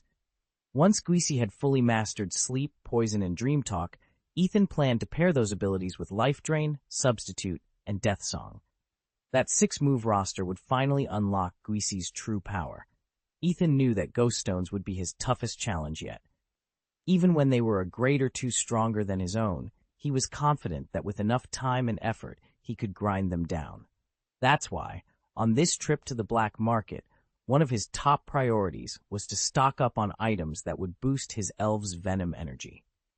After the ghosts, his next concern was the giant milk tank elf. He'd originally bought it to pair with his scorpion-tailed companion. Though the giant milk tank was only light green grade, it had quickly become a loyal member of Ethan's team. He'd never treated it as a frontline fighter, so up until now, it had only been fed intermediate energy crystals. This time around, Ethan planned to find materials tailored specifically for the giant milk tank and commission a set of advanced energy crystals just for it. Even if the giant milk tank's usual role was support, Ethan believed every elf under his banner deserved equal treatment. Besides, when it came to strategy and team coordination, the giant milk tank was arguably the sharpest mind among them all. Paula has become Ethan's indispensable right hand. From day-to-day chores to smoothing over feuds among the elves, and even tempering the hot-headed Dark Crow and the rowdy Foolish Beasts, she handles it all. As the only woman on the team, her word carries weight. Nobody, not the veteran Dark Crow who arrived first, nor the latest recruit, dares to question her judgment. Her role was cemented during the infamous Battle of the Great Milk Tank against the strange Abai. In that clash, Paula's leadership and magic turned the tide, and the milk harvested from that gigantic tank has since become as vital to the team's survival as any sword or spell. Paula herself is a proud elf, and when Ethan first conquered her in combat, she bristled at the idea of serving under him. He insisted she join the cause. She refused, at least outwardly. But after several days traveling and fighting side by side, her resistance has quietly melted away. Deep down, she yearns to set aside her pride and place her trust fully in Ethan, even if it takes a little longer for her heart to catch up. Despite wielding the highest magic level among them, Paula still carries a flicker of worry. She flinches at memories of Dark Crow's reckless charges and the Foolish Beast's wild antics during that battle, actions that almost cost them dearly. Preferring to work behind the scenes, she focuses on strategy and support rather than seeking glory. And though she occasionally turns a blind eye to her comrades' bravado, she knows her true strength lies in steady guidance and unwavering loyalty to Ethan and the team. Ethan still can't shake the nagging sense that he ranks beneath the massive milk can, a fact that gives him more headaches than he'd like to admit. Still, he's convinced that once they learn to work together, every problem will iron itself out. Paula's greatest shortcoming comes from years of solitary survival in the wilderness. She's developed her own fighting style, and, unlike Ethan's Dark Crows or Earthbound Drakes, she doesn't spring into action the moment he issues a command.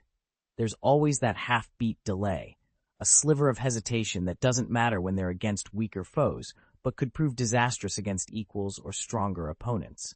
To remedy this, Ethan has been training 2 elves alongside himself, Paula to sharpen her raw physical power and Greasy to cultivate battlefield intuition and that essential unspoken bond. Meanwhile, Nuala remains content with ordinary intermediate energy blocks. On his next trip to the black market, Ethan plans to gather rare components so Nuala can craft her own high-grade energy matrices, precisely tailored to her needs and powerful enough to close every gap in their teamwork. Ethan's current roster of elf companions includes 4 frontline fighters: Dark Crow, the Foolish Beast, Ghost, and Paula, and 1 logistical support unit, the Massive Milk Tank. Dark Crow and Foolish Beast complement each other flawlessly in coordinated attacks, while Ghost and Paula each possess formidable one-on-one combat prowess. The Milk Tank, bulky though it is, plays a vital role ferrying supplies and keeping the fighters stocked in the thick of battle. Beyond these veterans, a new recruit is nearing maturity, a scorpion-tailed scorpion elf. Though still in its infancy, recent chip scans show that its organs and energy systems have achieved a perfect internal balance.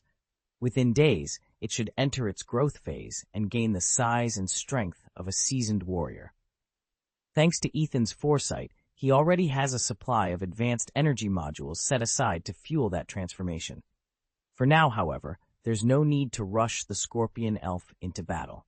Ethan plans to finalize the skill loadouts of his 4 primary fighters first, fine-tuning their abilities and synergies before turning his attention to integrating the scorpion's unique talents. Once the growth phase is underway and the modules have done their work, the scorpion-tailed elf will slot seamlessly into Ethan's squad, completing his perfectly balanced combat team. Ethan glanced down at the massive, broad-billed bird crouched at his feet, his only means of getting around for now. He didn't consider it his bonded eld, nor did he intend to ever fight alongside it. Once he captured an eld sturdy enough to carry a human, this lumbering creature would instantly lose its value to him. At that point, he could release it into the wild or auction it off. Either way, it would be no great loss. He tapped the air beside him. "Chip, set up 2 research tasks for me. First, gather and analyze the advanced energy cube formula components suitable for heavy-load elds. Second, do the same for draft-type elds." The little AI module stuttered as it processed the request. Drip, drop, initializing, task configuration. Ethan's heart sank when the chip lagged, even more under the data deluge. If it overloaded and fried itself now, he'd be back to square one with no way to progress. He immediately regretted asking for such expansive analyses. Just then, the chip's interface flickered on the air. Daily missions 1. Claim monthly pass. 2. Browse subscription offers. 3. View recommended items. Mark favorites. Ethan sighed. Between tracking down top-tier elds and wrangling his overworked chip, there was never a dull moment in this new world. But he couldn't afford any delays. If he wanted to rise through the ranks, he needed better mounts and faster upgrades. And that meant pushing his chip and himself just a little harder. Chapter 171. Gatekeeper. Fortunately, Ethan's worries turned out to be unfounded. Aside from a tiny chip fracture, nothing went wrong. After all, even though the chip had copied a huge amount of data in one go, that only amounted to roughly 10% of the vast archive he'd already amassed. As for the custom advanced energy modules that Ogo still needed, that could wait. Ethan wasn't in any rush. He'd let the chip finish organizing its files before diving into the metal monster's energy block schematics. Lost in thought, he was startled by a crisp, measured rap at the door. Dong, dong, dong, dong. Ethan tensed, instinctively stepping between the door and the elves who'd been hovering nearby, ready to open it.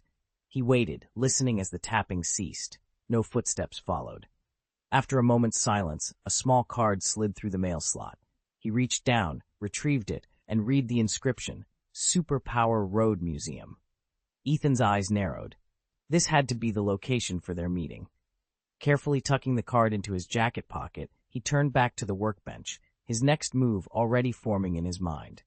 Ethan had agreed to meet anywhere, but when the message named the Superpower Road Museum as the rendezvous point, a sharp ache flared behind his eyes and a tightness settled in his chest. Nasi, the mercurial, superpowered queen who had jump-started Ethan's own abilities. Just the thought of facing her again filled him with dread. Still, he reminded himself that Nasi, for all her moods, wouldn't demand the impossible. With that small comfort, he felt his pulse slow. Hao Ying had tracked him down, pinpointing the very room he'd rented at the Elf Center, was a mystery Ethan chose not to dwell on. He simply accepted that in Golden City, where the League and Team Rocket shared governance like opposing halves of a whole, even the most secure hideaways could be breached. If the League embodied light, then Rocket stood for shadow, and time and again, Rocket's agents had proven their reach, especially in their home turf of Kanto. Ethan gathered his bag and waited. He knew the streets would be busiest just after meal hours, so he watched from his window until the lunchtime rush subsided. When the crowds thinned, he slipped out of the Elf Center, drawing his coat tight against the autumn breeze. His heartbeat quickened as he crossed the plaza toward Superpower Road, where Nasi was already waiting to test the limits of the strength she had helped unlock within him. Ethan didn't bother with disguises. Dressed in his Alliance training uniform, he hailed a taxi and went straight to the Superpower Road Museum in Golden City. The driver shot him a sympathetic look, knocked a few dollars off the fare, and dropped him at the museum gates faster than he'd arrived. Watching him go, Ethan's companion Chi Chingmu pressed a palm to her forehead. Nazi still sent shivers through everyone here. The museum's gilded facade rose before them, its entrance eerily silent. Ethan pushed open the doors and stepped inside. Dozens of visitors filled the Great Hall, each demonstrating their unique ability by levitating an object before them. Some held tiny trinkets, others balanced hefty items the size of half a person. Even children, barely 4 or 5 years old, effortlessly suspended life-size training dummies in midair. Ethan's cheeks burned. After 3 lifetimes spent barely lifting a pebble the size of a fingernail, he felt painfully outclassed. Yet here, these toddlers toyed with weights he could only imagine moving. It was even more absurd than the rumors. Cloaked in an invisibility aura, Ethan slipped through the milling crowd and made a beeline for the inner hall's heavy doors. Just as he reached out to push them open, a figure materialized before him in an instant. The newcomer was a boy no older than 10, his hair the color of pale seafoam, and his jacket a crisp cobalt blue. At his side stood a silent companion named Jira. Neither spoke. The boy simply raised a slender finger and pointed to a brass plaque mounted beside the port. Al. Its inscription read, "No idlers allowed. Entry granted only upon defeating the gatekeeper." Ethan glanced from the sign back to the boy. The gatekeeper? The youth inclined his head once, no words necessary. If Ethan wanted to pass, he would first have to best this unwitting sentinel. Ethan's bold move didn't go unnoticed. In an instant, the trainees in the Great Hall froze mid-practice, their eyes shifting toward the entrance as they formed a loose circle around him. "Look at this," someone scoffed. "Another wannabe challenger for Master Naz. Does he honestly think he can face one of us?" "Please," another drawled. "He's just a muggle. Let's watch John Lon have some fun." A third voice chimed in more hesitantly. "Hold on, I'm sensing a slight power fluctuation. Are you sure he's just a muggle?" "Seriously?" the first speaker laughed. "Even if it's true, his ability is pathetic. He won't last a breath." Laughter rippled through the crowd as they sized Ethan up. No matter how they tried, his aura was faint and utterly dwarfed by theirs. Yet that tiny spark of superpower was enough to set him apart from ordinary people, earning wary glances instead of outright dismissal. For the first time, they saw Ethan not merely as a curiosity, but as someone who had stepped beyond the limits of normal. And in doing so, he'd drawn their full attention and the impending trial by fire that awaited him. Someone suddenly clamped a hand over the first speaker's mouth, silencing him on the spot. The rescuer glanced around anxiously. When he saw no one lurking nearby, he relaxed and withdrew his hand. "Hey!" hissed another voice. "Don't just stand there. Are you going to leave us stranded? Say something." When silence fell again, the man who'd spoken initially let out a shaky breath, wiped sweat from his brow, and shot a grateful look at the one who'd steadied him. Ethan forced a wry smile behind his calm exterior. From the way these people whispered and pointed, it was clear they assumed he was an Alliance trainer, come to challenge the gym leader. He couldn't entirely rule out the possibility that it was some test set by Lady Nazi herself. With her reputation and skill, she ought to have noticed anyone slipping into the Dao Hall, and perhaps she already was watching him from the shadows. Ethan's gaze swept every dark corner, every hidden alcove, but found nothing. He remained in plain view, blending in with the crowd as though he belonged, yet fully aware that at any moment the real test might begin. Nazi and Ying hovered at the edge of Ethan's group, yet no one seemed to notice their presence. They felt utterly invisible, like air. Then, with matching mischievous grins, they chimed in together. Round 2! La la la! Chapter 172. Youngula Ethan couldn't shake the memory of the arrogant boy who'd almost disparaged Nazi.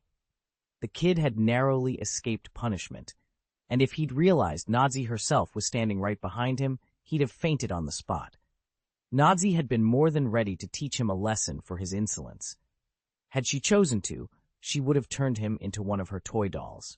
Even so, the moment she held back, the boy's startled expression engraved itself in her mind. Girls like Nazi weren't ones to forget a slight. Shaking off the thought, Ethan stepped past a cluster of chattering girls. Their hushed tones followed him, drifting over his shoulder. "Did you see the guy in blue?" one whispered, eyes wide. "That badge on his chest must be from the Golden City Power Museum," another said. "Only a handful of trainers ever earn those. And the Superpower Dojo's golden badge? Even rarer, only if you're insanely lucky when Nazi's off in another region," agreed a third. Ethan's heart quickened. Earlier, as he'd trudged through the tournament grounds, a young man in sapphire uniform had paused to give him a curt nod. At the time, Ethan hadn't thought much of it. Now he realized the significance.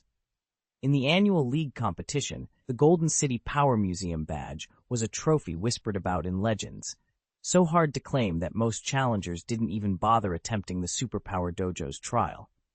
To them, Golden City offered just one grand pavilion, the Hall of Learning.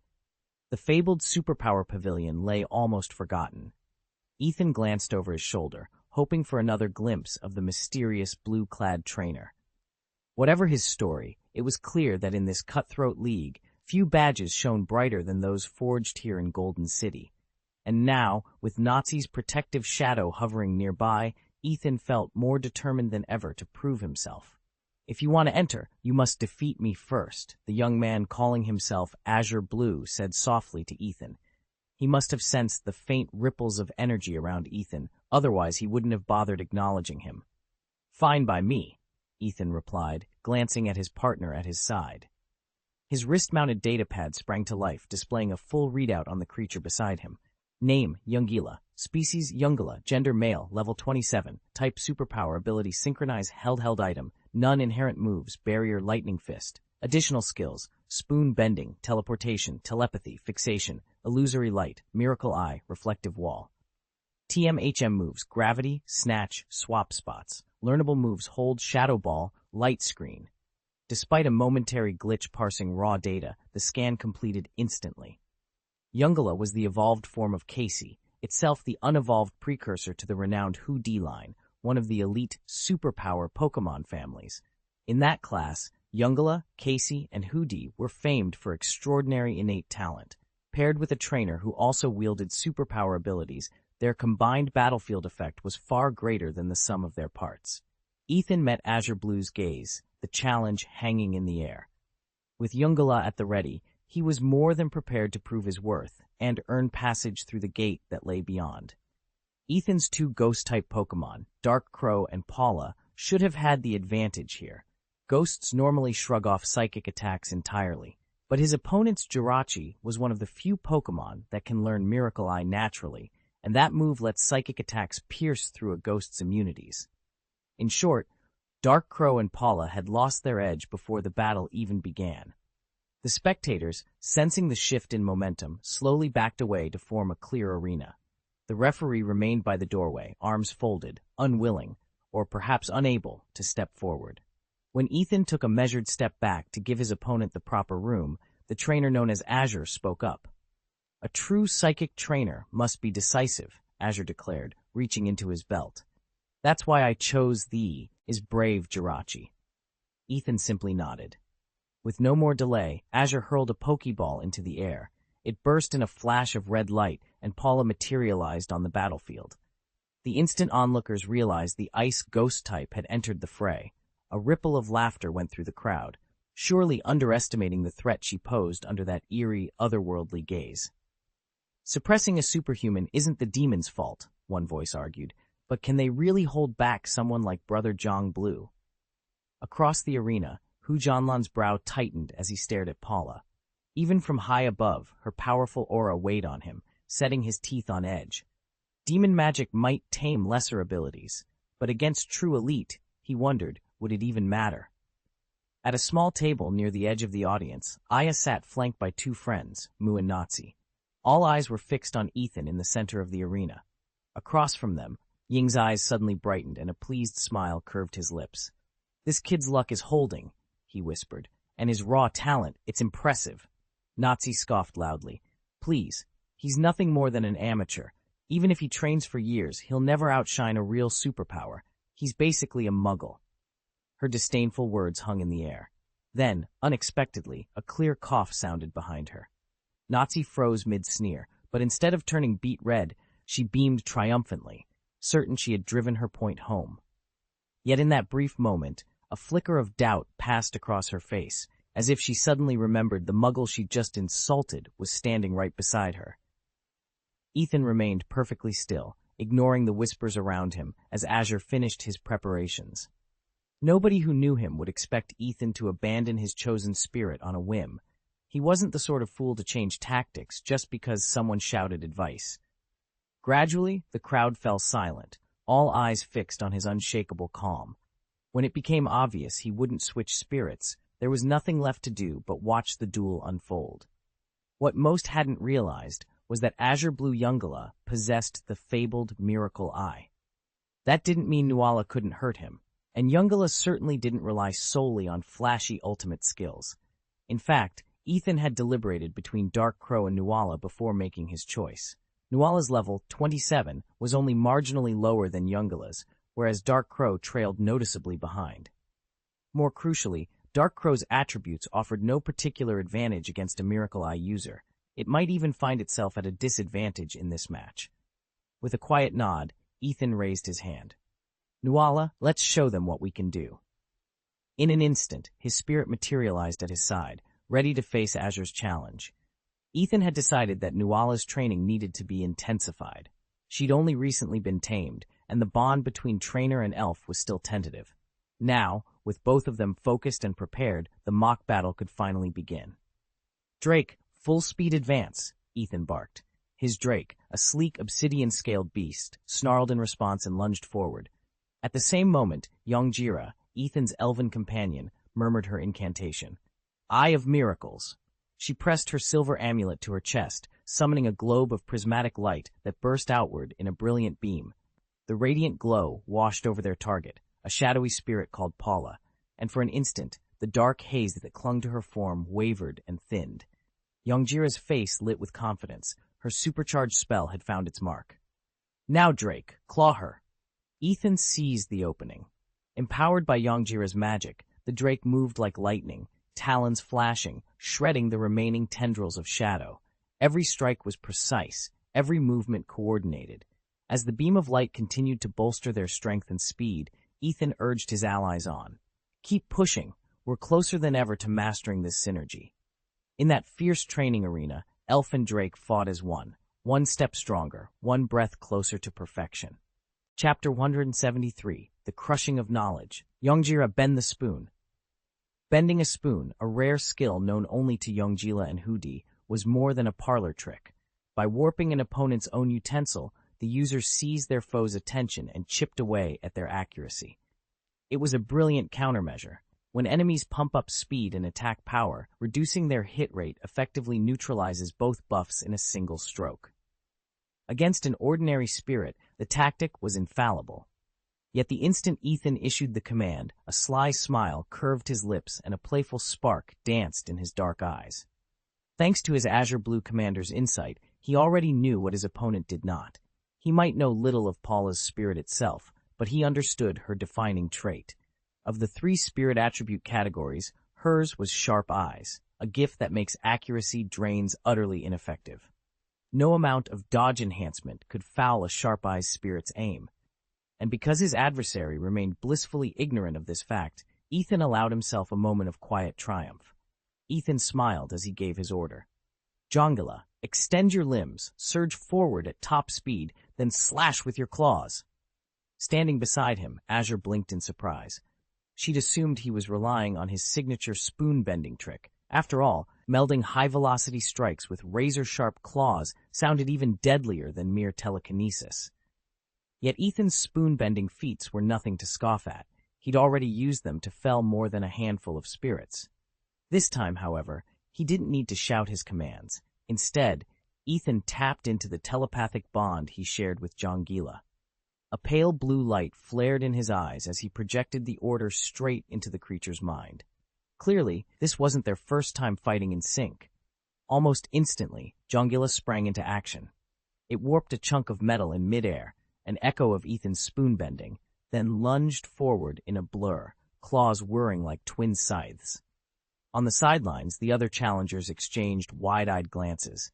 They first eyed Jean-Lan's self-assured smirk. His rival had seemed so composed, then flicked nervous looks at the hulking shadow crouched beside Ethan. One of them finally whispered, "Is he for real?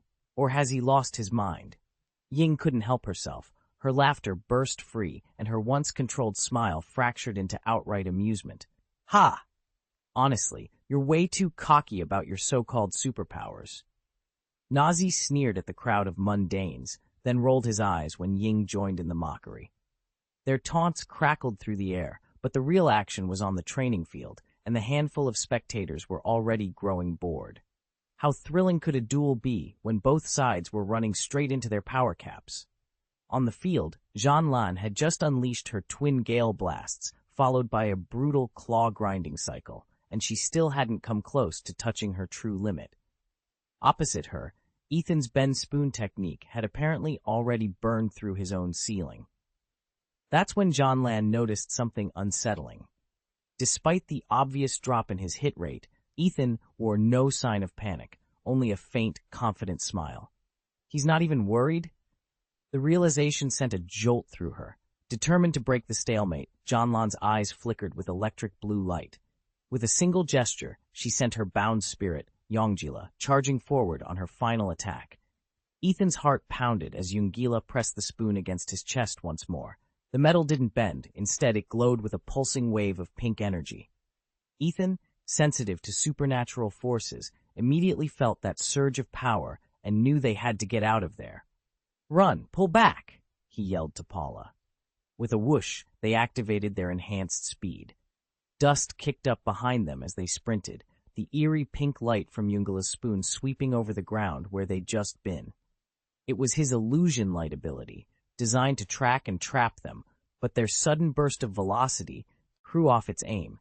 Yonggila's voice drifted after them, calm yet insistent. He tapped into a blue ECG-like induction signal through the spoon, channeling raw mental focus toward their retreat. His arm moved in precise arcs, each gesture reinforcing the psychic link that homed in on their position.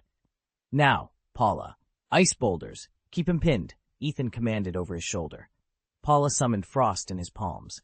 Crystalline ice formed instantly, shaped into a hefty boulder. Without breaking stride, he hurled it back toward Yonggila. Ethan expected Yonggila to dodge, but instead, the wielder of the spoon braced himself. He extended his free hand, anchoring his stance as the ice boulder hurtled in. Ethan caught a flicker of determination in Yonggila's eyes. He was ready to withstand the full force of their counterattack. Ethan reminded himself not to overload Yonggila with too many power boosts. After all, as a rare, high-strength elf, it simply couldn't handle endless enhancements. Instead, he relied on strategy. "Yonggila, teleport," he called. Unlike the lumbering beasts that attempt long-distance warps, Yonggila's blink was razor-sharp and almost instantaneous. Back when it was still known as Case, this had been its only move, yet it had become so honed that Ethan felt no hesitation using it in a real duel. Paula's voice cut through the charged air next. "Lightning spark, now!" A crackling bolt of electricity arcs toward Yonggila, who dissolved into nothing the instant the sparks hit, only for a black ripple of energy to mark its reappearance directly behind the opponent's elf. Paula's eyes widened in surprise, but she managed to send Zola's elf into action immediately, folding its spoons with eerie telekinetic precision. Ethan, however, stayed calm. He'd watched Zola attempt the same psychic onslaught several times already tonight. Each try had sapped its accuracy a little more. Sure enough, as Zola's silver spoons wavered and spun wildly, the attack drifted harmlessly wide. Ethan allowed himself a small, confident smile. In this battle of reflexes and finesse, he and Yongjila still held the upper hand. Ethan returned Azure's confident grin. "Pull," he called, then immediately, "Bite!" Paula sprang into action. Because Yongjila was so sure of its own victory, it didn't even try to dodge, offering a perfect opportunity. With a wicked gleam of black energy dancing across her fangs, Paula sank her teeth deep into Yongjila. The blow landed squarely, inflicting double damage. "Ah!" Yongjila howled in pain, claws scrabbling at the ground. Azure's eyes flashed bright blue as he prepared his next strike, but Yongjila vanished in an instant. Instant movement, reappearing several meters away from Paula's reach. Now out of harm's way, it shook itself, ready to counterattack. From the sidelines, the opposing trainer stared in stunned silence. She'd watched Azure order Yongjila's evasion, then seen Paula's devastating bite, an outcome she simply hadn't anticipated. Her eyes flicked from Ethan to Paula, and back again, disbelief written all over her face. Chapter 4. Embarrassing! Wait, that doesn't sound right. Sorry, Minesweeper! Nazi, who'd been watching their match from the sidelines, slapped his hand to his forehead in frustration and scoffed. Enough staring. This is boring. Let's wrap it up. With a smug half-smile that barely concealed his annoyance, he turned on his heel and strode away. To him, the contest was already decided. Ethan had won. It wasn't even close. A total drubbing in a battle of knowledge. Chapter 174, Black Box. Yongjila Wu vanished in an instant, reappearing farther back with the aid of his moment technique. Paula's attack had connected, but a single hit proved little. Sometimes it only shows that one side simply holds the advantage. "Pull back, flash the light again, then bite," Paula ordered Zilla. They replayed their previous assault with clockwork precision. This time, however, Yongjila anticipated their move. As Zilla struck in close quarters, he countered with a dark technique that dealt twice the damage of her attack. No matter how fiercely Zilla retaliated, her blows barely left a mark on him. The result was inevitable. Yongjila stood 2 levels above Zilla, and 2 qualification tiers above Paula. His superpowers had been amplified to an overwhelming degree, and his bond with his spirit moved in perfect harmony. Compared to Paula and Ethan's coordination, which was already exceptional, their teamwork simply couldn't measure up. Paula and Ethan had underestimated how much experience they'd allowed Yongjila to amass. Had he not grown so powerful, the duel might still be in doubt. But superpowers and spirit enhancements aren't merely additive, they compound exponentially. In this fight, Paula and Ethan were hopelessly outmatched. Even after the final clash, Jeanlin still swayed on unsteady legs, a haze of exhaustion clouding his vision. At his side, Yongjila dropped to one knee and pressed a trembling palm to the ground. "It's real," he murmured. "This isn't a dream." Ethan didn't bother sheathing his sword. Instead, he turned his back on the fallen and strode purposefully toward the heavy bronze door carved with ancient runes at the far end of the arena. Around him, elves, once opponents, now spectators, fell silent, their faces a mixture of shock and curiosity. When Ethan reached Jeanlin, he came to a smooth halt and said evenly, "Just a moment." Only then did Jeanlin manage to summon enough strength to step aside. His shoulders slumped, and reluctance lingered in his downcast eyes. Defeat was never easy to swallow.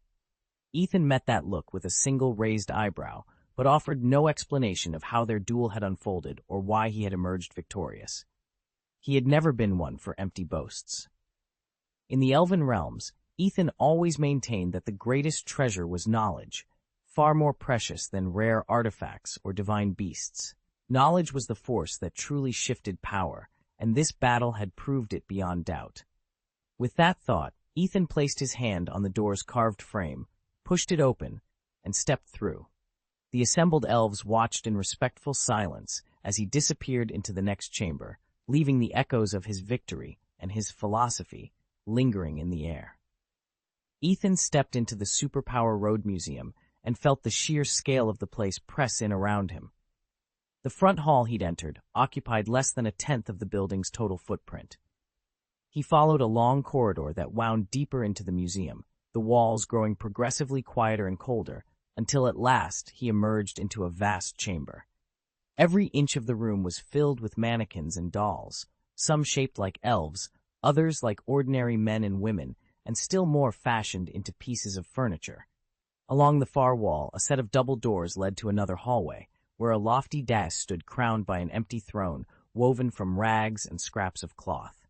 Despite its grandeur, it looked strangely abandoned. In the center of the room, two figures waited, a tall man and a woman. Both stared at Ethan with calm, calculating eyes, as though they'd been expecting him for some time. He recognized them now as Lord Nazi and Master Ying, the same pair who'd observed his and Azure's fight in the hall earlier. They sat at a low marble table, each sipping milk tea, their conversation pausing the moment Ethan appeared. Lord Nazi caught sight of Ethan, raised a hand in a casual beckon, and nodded him onward. Ethan forced a tight smile. He couldn't simply ignore an invitation so plainly offered. He crossed the room in swift, respectful strides, then paused before them. Master Ying, Lord Nazi, he greeted, bowing slightly. Lord Nazi's expression shifted in an instant, his lips curling into an amused, almost scolding smile. "Hey," he said sharply, sounding half entertained and half annoyed, "who told you to call him Lord first?" Ethan's heart lurched. He glanced from Nazi to Ying, confusion flooding his mind. He hadn't meant any disrespect, yet somehow he'd already stepped on someone's toes. He swallowed, bracing himself for whatever came next. Ethan pushed open the door and stepped into the lounge. No sooner had he set foot inside than Naomi Chi looked up from the sofa, a sly smile tugging at her lips, while Xiaohei Ying, milk tea in hand, arched an eyebrow. "Oh, you lost again," Xiaohei teased, swirling her straw playfully. "Don't forget to pay up later." Naomi's grin grew wider. "Your name's Ethan, right? You owe me 200,000 Union coins. Make sure you bring it next time we meet." Ethan froze in the doorway.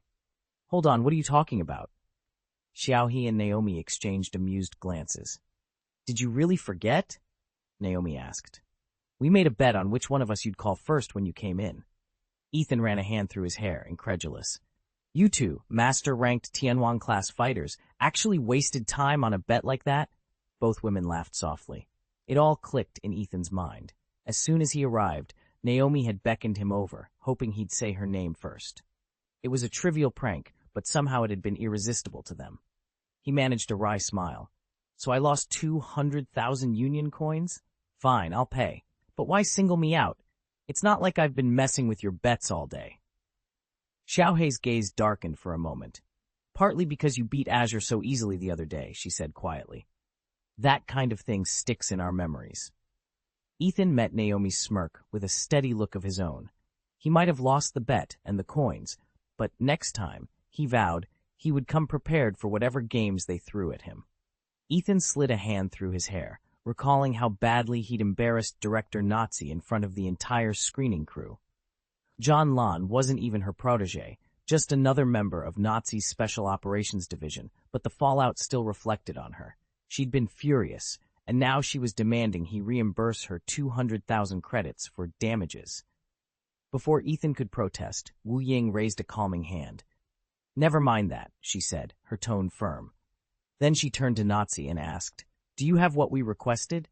Nazi's easy smile vanished. She rarely let her guard down, and never in a professional setting. Though she loved teasing everyone, when it came to the rocket program, she was all business.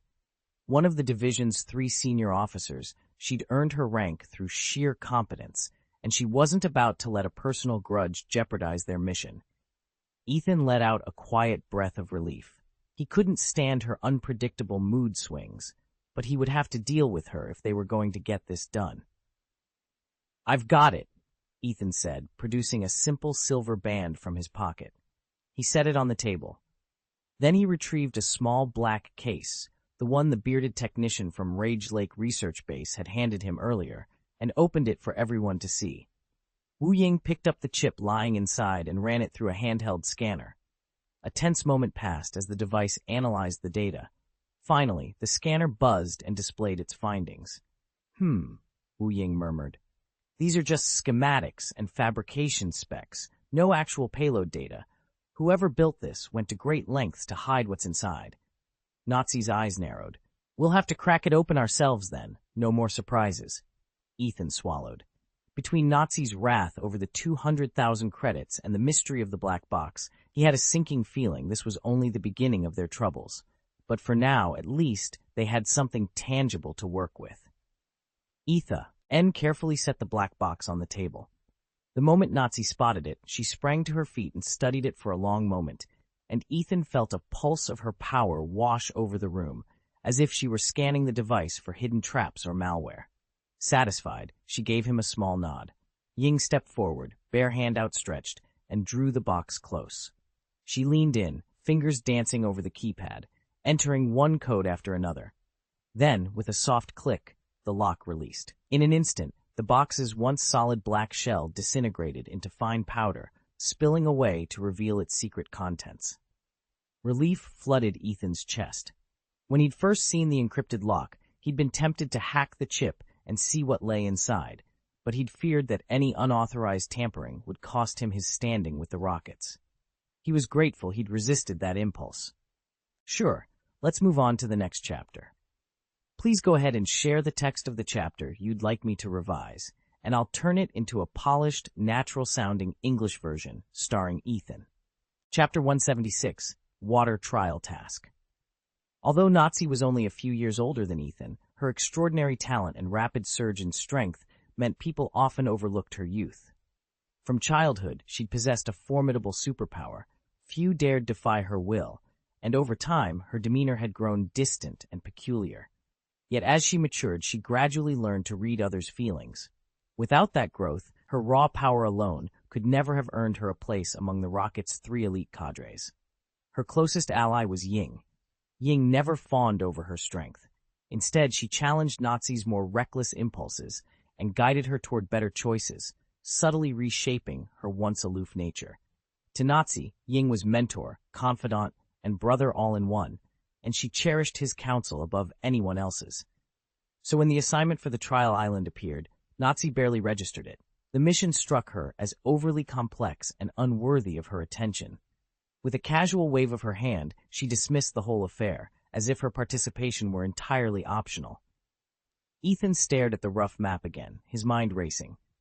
The trial island assignment was a quagmire of murky politics and hidden dangers, so much so that Nigel had already refused to take part. If he'd had any say, he wouldn't have volunteered either. Nigel folded his arms and fixed Ethan with a steady look. "I've been through Trial Island before," he reminded him quietly. "It's not as simple as they make it sound." Ethan nodded and waited for him to go on. "In this round," Nigel continued, "Team Rocket poured more resources into selecting candidates than ever before. They were ruthless in vetting participants, not because they doubted our abilities, but because this trial ties directly into their plan for expansion." "For expansion?" Ethan echoed, his pulse quickening. Nigel leaned closer. "You know that Rocket's already the largest underground organization in Kanto and Chengdu, but the League only officially recognizes 7 territories. A lot of our leadership isn't satisfied with just 2 regions. They want more." "Expansion is imperative," Ethan murmured. Nigel's expression turned grim. "The problem is, outside our strongholds, even the League's influence fades. Local syndicates are fiercely territorial. We can't just march in under the Rocket banner and expect a warm reception. Trial Island is our chance to break that deadlock, provided we survive it." Ethan closed his eyes, taking in Nigel's warning. Trial Island wasn't just another test of skill. It was a high-stakes gambit in Team Rocket's bid to extend its underground empire. And failure here would mean more than losing a contest. It could doom their entire operation. "I'm afraid they'll strike us first." Ying leaned forward. "That's why several senior executives have proposed a new strategy. We send the trial graduates into other regions as undercover agents. They'll quietly establish themselves, grow their influence, then, when the time is right, coordinate assaults from both inside and outside the Rockets. That way, we can seize control of the area." She paused, took a long sip of her milk tea, and added, "Even if you don't become the undisputed leaders of the local underground, you'll at least command respect and have a voice in the power structure." This was the first time Ying had laid out the plan in such detail for Ethan. His eyes widened as he connected the dots. No wonder some of the people on the trial island had always felt different. Guga, who never bothered to hide his rank, was only one of them.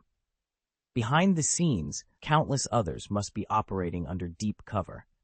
Ethan sank back in his chair, the full scope of the organization's ambitions finally clear in his mind.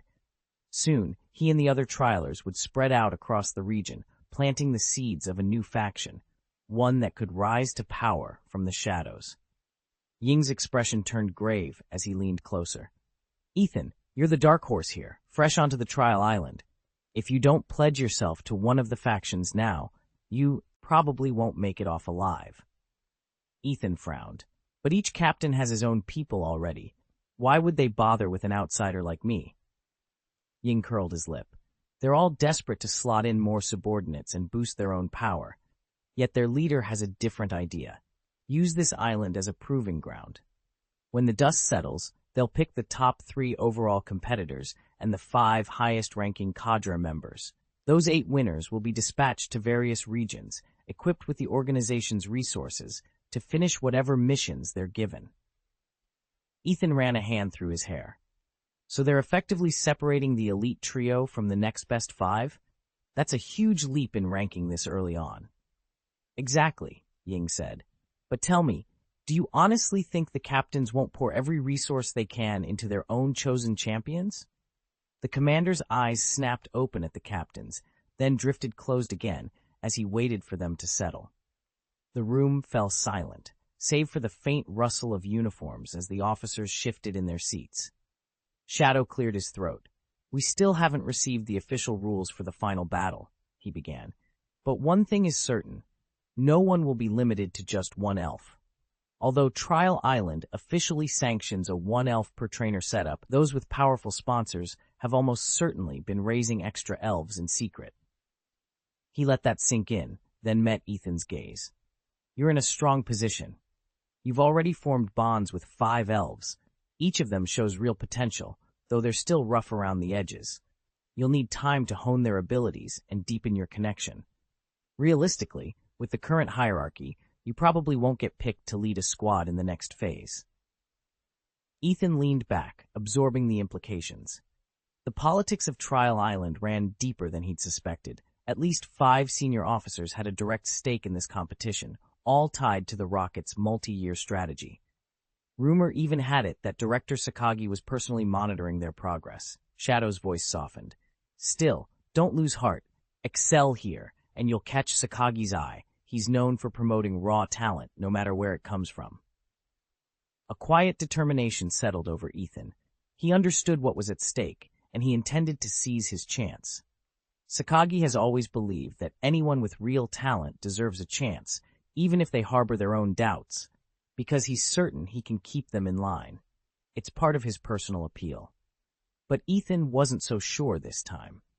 Project Rocket couldn't be as simple as dispatching a well-funded agent to stake a claim in a new territory. What if that agent nursed ambitions of his own? A single influential individual can propel a faction's fortunes, sometimes more than a mountain of Union coins ever could. And loyalty, no matter how sincere, isn't the same as blind obedience. Ethan wasn't ready to take Ying's assurances at face value, yet he couldn't ignore the opportunity this plan might present. Was it possible to carve out a power base of his own? He found himself wondering what Ying was really thinking, even as Ying remained equally in the dark about Ethan's true intentions. "Well, that's all I have to say about the final trial assignment," Ying added, brushing aside the subject with a casual shrug. "Let me explain the reward after you help me with this task." Ethan was about to refuse, but Ying held up a hand to stop him. "Don't be so quick to say no. This reward might not be as straightforward as you think." With that, Ying rose, his expression grave. From the folds of his coat, he drew a black medal. At first glance, it resembled the black cloud badge Ethan had encountered before, but on closer inspection, its stripes were finer, its finish more refined, subtly different from the reserve member's medal he remembered. Chapter 177, Draw Shadow reached into his pocket and produced a small silver medal. "This is your official Shadow Team insignia," he explained, handing it to Ethan. "The single stripe above it marks you as a junior member. It also carries the authority of a Rocket Squad captain, but since you haven't completed your trial mission yet, those privileges aren't active. You can accept it now or hold off for the time being. Ethan took the medal in one hand while Shadow reclaimed the old reserve member badge. In that moment, Ethan's status shifted. He was no longer just a hopeful recruit, but a full member of the Rocketeers, and in name at least, a squad captain. Despite never having led actual rocket soldiers or stepped foot on Trial Island, he now officially held that rank. When the Rocket Archives updated his file, his title would change from Reserve Recruit to Squad Captain. It was still an entry-level position, but entry-level in the captain's tier rather than at the very bottom. Shadow gave Ethan a curt nod. Captains normally oversee 5 subordinates. Your team roster will be assigned soon. Ethan slipped the new badge into his pocket, the weight of it heavier than its metal. He'd soon find out whether the rank meant anything without real combat experience, or if his true test was only just beginning. Ethan studied the new rocket directive with a wry smile. Technically, he still held the title of team leader, but all the privileges had been stripped away. From now on, anyone who wanted to join his squad would have to enlist themselves. It might strike others as a needless complication, but Ethan preferred it this way. He'd rather meet each recruit in person than shuffle assignments behind a desk. After all, on Trial Island, his reputation had been enough to convince veterans and rookies alike to follow his lead. Still, with Rocket investing so heavily in this group of testers, he couldn't afford any missteps. "Have the Trial Island candidates agreed to these terms?" he asked, his gaze shifting to Viper. Viper, Rocket's chief instructor and Ethan's old friend, studied him for a moment before nodding gravely. Yes, they understand and accept. That wasn't surprising. Viper had first-hand knowledge of Ethan's exploits on Trial Island. Back then, the rookies had splintered into factions, miniature power blocks that mirrored Rocket's own internal rivalries. Whenever one of them showed exceptional strength or influence, they dared only operate in the shadows, too wary to challenge the hierarchy openly. Ethan, however, had united his own band of followers, his so-called little brothers, and led them with confidence. No one knew exactly where he vanished after the trials, but now, with Rocket's backing once more, his circle was ready to step into the light. How many would truly be willing to follow his orders? This latest group of testers, however, had been rigorously handpicked by Rocket. Aside from those pressed into service by their captains, even the civilian recruits were leaps and bounds above earlier candidates, trainers like Ethan included. On top of that, the Trial Island had raised the bar for elf assignments. The first cohorts received only orange-tier elves. This time they started at yellow, and Ethan, by sheer luck, had been granted a green-tier elf. In short, these trialists were the cream of the crop. If they managed to earn an audience with His Majesty, they could be entrusted with real responsibilities within a few years. And should Ethan claim first place, it would be the perfect opportunity to recruit a squad of Trial Island graduates and forge a formidable new unit, provided, of course, they proved strong enough. By the way, the coordinator added, tapping at a holographic display, your rocket credentials have been updated. You now have permission to access the Shadow Team's mission system. Ethan nodded, determination flaring in his chest. This was the moment he'd been preparing for, and he wasn't about to let it slip away. Feel free to review the proposal, the officer said, sliding a holo tablet across the table. But your priority must be to grow stronger. Lead the field and claim victory in the final trial. Ethan gave a firm nod. He understood all too well that no amount of side quests or quick win rewards could match the backing of the Rocket Consortium. Their influence extended into every territory, and their resources were invaluable. Besides, he had no desire to take on any needless drudgery. Sure, he'd handle minor tasks that crossed his path, but if a mission promised to be overly complicated, one that might eat up days or even a week, he'd pass. There were only 6 weeks left until the final trial on Trial Island, and time, more than anything, was his most precious currency. He hesitated, then tapped the holo tablet. One more thing. What's the prize for first place on Trial Island? The question tugged at him, with the other top contenders preparing fiercely, knowing the reward was crucial to shaping his strategy. Ethan looked up at Ying's welcoming smile. Do you still have the resources to retrain another elf? Ying asked. Ethan's new elf, Paula, certainly had strong lineage, but she'd only recently been subdued, and her bond with her trainer was far from solid. Ying continued, I can hand her over to you right now, but if you wait until the end of the final trial, the royal third-rank Usanja elf you receive then could have even higher qualifications. It's your call. Ying laid out the choice clearly. Accept a capable Usangia elf immediately, or wait another month and a half for the chance at a top-tier one. In truth, Ethan didn't need to decide. He already had more elves under cultivation than he could devote resources to. In just a few days, his scorpion-tailed scorpion would enter its critical growth phase. Adding another newly recruited royal third rank at that point would only dilute his efforts, and by the time the trial ended, neither creature would be properly developed. It made far more sense to concentrate every resource on the scorpion-tailed scorpion. There simply wasn't enough time left to raise both to their full potential. Ethan counted off on his fingers. Including the milk tank, I've got 6 frontline battle elves under my command. That should cover most emergencies. He shook his head. So there really isn't any choice to make. It wasn't a true multiple-choice question, more a test of whether he'd acknowledge the obvious. Even if he'd already made up his mind, Ying insisted on hearing him say it. After all, they say the baby who cries the loudest gets fed first. When Ethan declined, Ying's lips curved into a satisfied smile. Not everyone could resist the lure of commanding 3 powerful elves at once, yet Ethan's calm, strategic approach had won Ying's respect. Ever since their last disaster, when the Alliance had encircled and nearly destroyed the fleet, most of Ethan's old allies had been killed or grievously wounded. The few survivors were either too exhausted to contribute meaningfully or had shaken his faith so badly that he no longer trusted them with the mission. On paper, Ethan might seem less formidable than some of his peers, but Ying believed in him more than anyone else. If he didn't, he never would have shared so much of his plan at today's briefing. One of Ying's goals in calling this meeting was to recruit Ethan fully into the Alliance's inner circle. He'd openly included Ethan in his conversation with General Nazi, no sidestepping, no secret codes.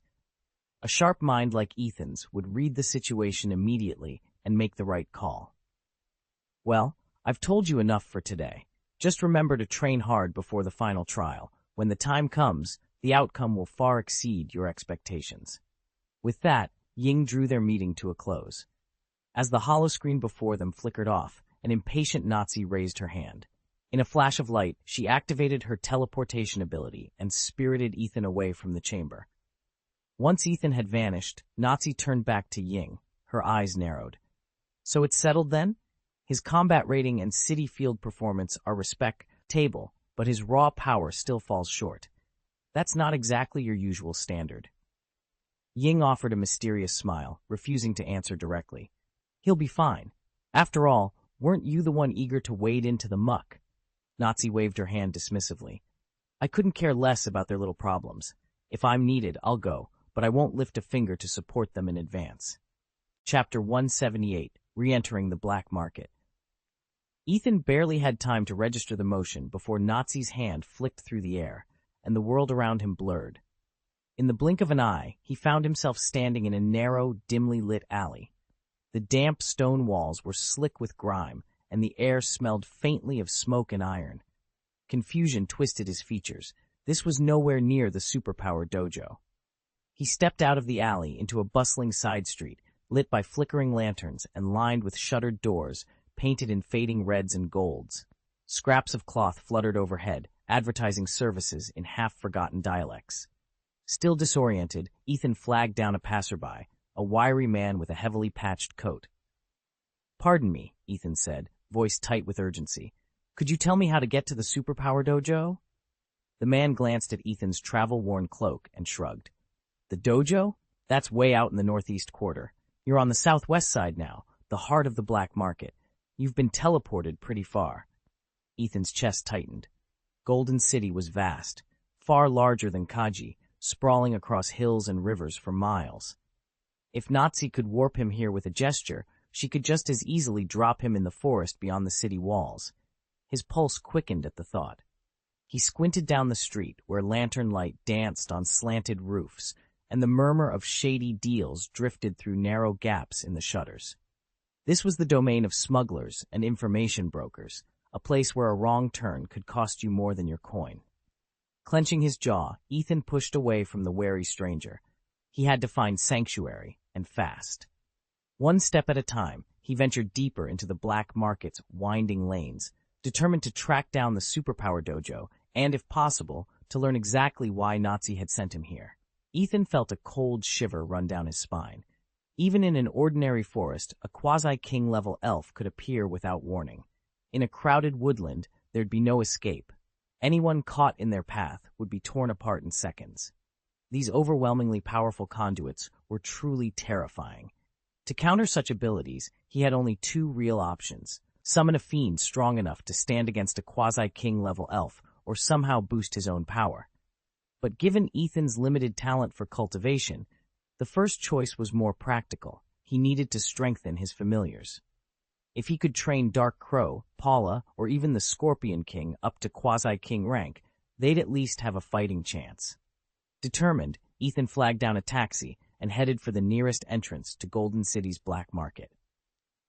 He slipped into a deserted alley, stripped off his street clothes, and pulled on a custom-crafted mask of human hide, complete with forged credentials. Over it, he draped a wide, hooded black cloak and vanished back into the shadowed corridors of the market. Like a single drop in a vast lake, his arrival caused not the slightest ripple. Ethan's first stop was the notorious black market district where elves were bought and sold. He scouted several stalls before unloading the 10 elves he'd captured from local league trainers at rock-bottom prices. Because the traders feared the creatures might lash out once freed, the elves had been starved in their holding pens, further depressing their market value. Despite the fact that none of those 10 elves lacked in aptitude or level, Ethan only managed to fetch a total of 1.5 million. In this shadowy trade, that sum barely covered his costs, but it was still his most lucrative haul since he'd first broken into smuggling sweetened milk. Whispers in the underworld claimed that raiding the Golden Belt and looting its vault yielded far greater riches. Ethan knew he'd been lucky. He'd sprung a surprise attack on 2 intermediate league trainers to capture those elves, and he was still nursing a painful shoulder wound from the skirmish. Opportunities like that never come twice. One wrong move, and he'd have been killed on the spot. If he'd had the chance to see Hoos, he would have gladly forfeited the money to avoid facing 2 seasoned trainers at once. Yet fortune smiled on him in the end, and he walked away both alive and surprisingly well paid. Ethan ran the numbers one more time. He still had his original 3.45 million Union coins in reserve, plus the 1.5 million he'd just secured, and by selling the rest of his groceries, he'd been able to stock up on the medical supplies he'd need for survival and combat out in the wild. All told, he now had roughly 5 million Union coins at his disposal.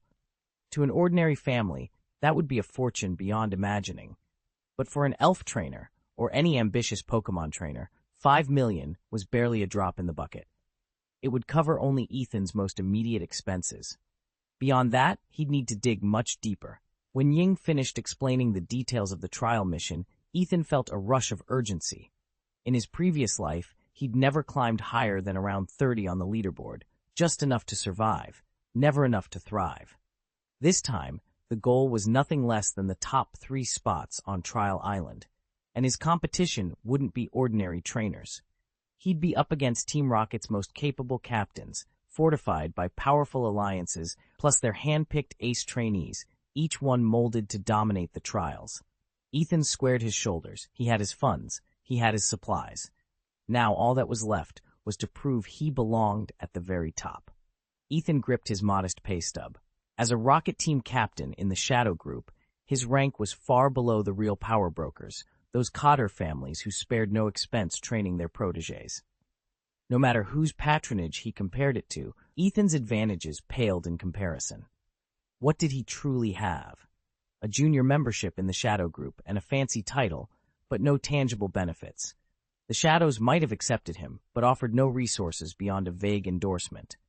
Outside their banner, everything rested on his own shoulders. He needed every credit to count. Determined, Ethan stepped into the elven provision shop he'd visited before. Today, he bypassed the glass cases of mid to high-grade energy cubes. Everyone coveted those. Instead, he made directly for the raw materials aisle. With Zola's custom advanced energy cube formula already analyzed and adapted to his portable synthesis rig, and his oversized milk tank reservoir prepped and waiting, he only needed to purchase the precise components. This way, he could stretch his funds, manufacture high-end cubes himself, and finally tip the balance in his favor.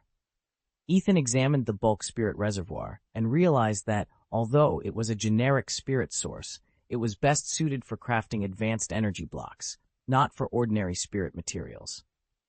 According to the chip's analysis, certain plant roots and leaves rich in grass energy could be finely ground and blended into the blocks, greatly boosting their potency. Acting on that information, Ethan purchased several bundles of these energy-dense roots and foliage. He also acquired a few decades-old, semi-processed ice shards. While these raw shards did little when simply worn by elves, fusing them into an energy block would release a powerful surge of ice energy. Finally, he gathered the lingering remnants of dark spirits, materials akin to those used in Dark Crow energy blocks. A scan of his own abilities confirmed what Ethan already suspected. His ice affinity outstripped his dark affinity. With that in mind, he recalibrated his advanced energy block recipe, increasing the proportion of ice-based components while still integrating a modest amount of dark energy. The result would be a perfectly balanced block, tailored to maximize Ethan's strengths. Chapter 4. Ethan knew all too well the pitfalls of a balanced approach to elf training. While evenly distributed attributes might offer moderate gains across the board, they rarely produced exceptional results, and more often left the elves indistinct and easily outmatched. To forge truly outstanding warriors, Ethan focused relentlessly on amplifying each elf's greatest strength. By maximizing their core talent, he could reduce their weaknesses to a manageable level. Only then would he invest in modest adjustments elsewhere, enough to prevent any fatal vulnerabilities from emerging. Putting this philosophy into practice came at a staggering cost. Just to supply his elves with monthly energy cubes, a vital resource for their enhanced abilities, he spent 600,000 union coins, and that was merely the baseline expense. Every specialized skill, every rare ingredient, every hour of expert instruction drove the total even higher. Training elves, Ethan reflected with a wry smile, was far more demanding and expensive than anyone ever made it sound. Author's note. That wraps up Chapter 4. Tonight, I'm scheduled to finish settling my outstanding balance, so the next chapter could appear later this evening. If it doesn't, I promise you'll see it by tomorrow. Thanks for your patience and continued support. Chapter 179. Skill Purchase. Ethan stepped out of the elven food shop and checked his balance, 4.4 million union coins. He'd just spent 600,000 coins on ingredients, enough to remind him that even 5 million wasn't nearly enough to train an elf to its peak. That estimate presumed he could craft high-level energy blocks himself. Ordinary trainers who bought premium blocks on the open market would spend far more, and most could barely afford intermediate-grade ones. As the time required to earn official trainer status stretched on, the gap between civilian trainers and those backed by nobles or the Union Alliance only grew wider. Determined not to waste another moment, Ethan resolved to invest every coin before venturing into the black market. He made his way straight to the Pokémon item store, a place he'd never visited. Through its glass facade, he glimpsed shelves lined with potions that promised to boost strength, unopened skill tomes bound in dragonhide covers, and crystalline ice shards said to sharpen an elf's focus. The price tags glittered almost as brightly as the wares themselves, and they were outrageously high. Swallowing his trepidation, Ethan pushed open the sliding doors. Inside, the air felt charged with possibility. Rows of glowing vials and arcane scrolls stretched before him, each one a tempting shortcut toward power. He reminded himself that this was exactly why he'd saved every coin, to seize any edge he could afford. With a steadying breath, he stepped forward into the heart of the store, ready to make his most important purchase yet. Ethan's objective today was clear: find rare elven materials to power up his ghosts and clawtail scorpions. After methodically examining every shelf in the Elven Attribute item shop, he settled on two of the deadliest reagents available. The first was the residual poisonous gas released when a quasi-king-level double-bomb serpent died, a volatile vapor so lethal that even a single breath can kill a human within 5 seconds if an antidote isn't administered immediately. His second choice was an intact venom sac harvested from a quasi-king-level aber monster, preserved flawlessly inside its elven-crafted container. Both toxins, in such pristine condition, are considered supreme relics of elven wreckage and command exorbitant prices. Together, they cost him 1,000 union coins. Adding that to his earlier purchases at this shop, Ethan's total outlay reached 1,600,000 union coins, leaving him with 3,600,000 union coins in reserve. He understood these poisons would have to be introduced to his summoned creatures very gradually, so potent that not even elves can resist their effects for more than moments. Over the coming month, his ghosts and scorpions would undergo carefully controlled exposure, acclimating to the toxins to unlock new strengths. With his acquisitions secured, Ethan slipped out of the attribute shop and headed down the corridor toward the Elven skill store, ready to further enhance his forces. Ethan stepped off the trial island and back into the bustling streets of Golden City, clutching 2 precious skill discs and one he'd been aching to try. He'd traded in the power chip he'd won, 1 toxic disc plus 2 hold discs, and now he finally had the chance to put them to use. His stable of elves had grown strange and varied. There was Grawl, the wide-mouthed behemoth he treated as a living battering ram, the hulking Lactara, jokingly nicknamed the Milk Tank by other players, the tentacled Pullers, whose grab-and-fling attacks were perfect for crowd control, and the scarlet claw-tailed Scorpions, just on the verge of their growth phase. All of them had open skill slots, ready to learn new moves, if only he could find the right discs. Fortunately, hold skill discs weren't rare beyond the trial grounds. At 150,000 union coins apiece, they were almost a bargain when you considered how invaluable short-duration immunity could be. Any elf worth its salt needed one to shrug off status effects at critical moments, but even more coveted were the Awakening DICS. These modules rewrote an elf's elemental affinity, essential for creatures whose natural attributes didn't always match the specialized skills Ethan wanted them to master. A fire-aligned scorpion could become earth, a water puller could shift to wind, and so on. It was a true game-breaker. He'd already tested Awakening in battle several times with stunning results. Even when the new attribute wasn't a perfect fit, the chance to overwrite a weak elemental affinity was too good to pass up. Now, with his newly acquired discs in hand, Ethan was ready to expand his elves' arsenals and fine-tune their strengths. Whatever trials awaited him next, he knew his team would be more than prepared. Ethan flipped open his console and reviewed his elf roster. 3 of his companions, apart from Dark Crow, the Stupid Beast, and Ghost, still lacked their Awakening Power Skill CDs. At 200,000 union coins each, those 3 discs cost 600,000 coins, and a 150,000 coin integration fee brought the grand total to 750,000 union coins. With a few taps, the purchase was complete. He started with Dark Crow. As Ethan's first recruit, the Raven had already soaked up almost every benefit from the Awakening CDs, so only one skill remained missing: Provocation. Ethan bought a Provocation skill CD for 250,000 union coins and uploaded it to Dark Crow's system. Now the bird could lure enemies with even greater finesse. Next, Ethan turned to the Stupid Beast, a hybrid elf with natural proficiencies in both the water system and superpowered disciplines.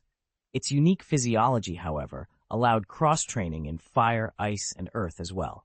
Ethan slid an Ice Pull skill CD into the beast's interface. He already had it on hand, and noted that fire system discs were out of stock. He'd pick those up when they became available. Satisfied with the upgrade so far, Ethan prepared to move on to his remaining elves and further hone his team's combat edge. Ethan had originally planned to teach his slow-witted beasts a fire skill to help offset the elves' lack of elemental offense. Unfortunately, the only fire attack discs they could even use were Jet Flame and Mega Flare. Jet Flame being an advanced fire technique, Mega Flare the element's ultimate move, and both discs came with sky-high price tags. After checking his remaining funds, Ethan reluctantly decided those were beyond reach. Instead, he spent 300,000 Union coins on a ground stomp trick, hardly a perfect substitute, but something to shore up the team's lacking firepower. Next, he turned his attention to Ghost. First on the shopping list, a pair of quasi-king-grade twin-bomb poison gas canisters designed to bring out the full potency of Ghost's toxic potential. Then, since Ethan already owned the most expensive poison skill in existence, he equipped Ghost with a taunt ability as well, ensuring the creature could bait and manipulate elf opponents more flexibly in future battles. That extra taunt skill alone cost him another 250,000 Union coins. Up until now, neither of his beasts had ever used a skill disc. Everything they'd learned came purely from raw talent and training. With these new additions slotted in, Ethan finally felt he was giving his team the edge they needed for the fights ahead. Aside from the universal holding and awakening powers he'd already purchased for all his units, Ethan still needed to choose 2 new skills for his healer tank. In theory, the healer tank could learn dozens of abilities, but with limited funds available, he narrowed the options to 1. Substitute, 200,000 Union coins.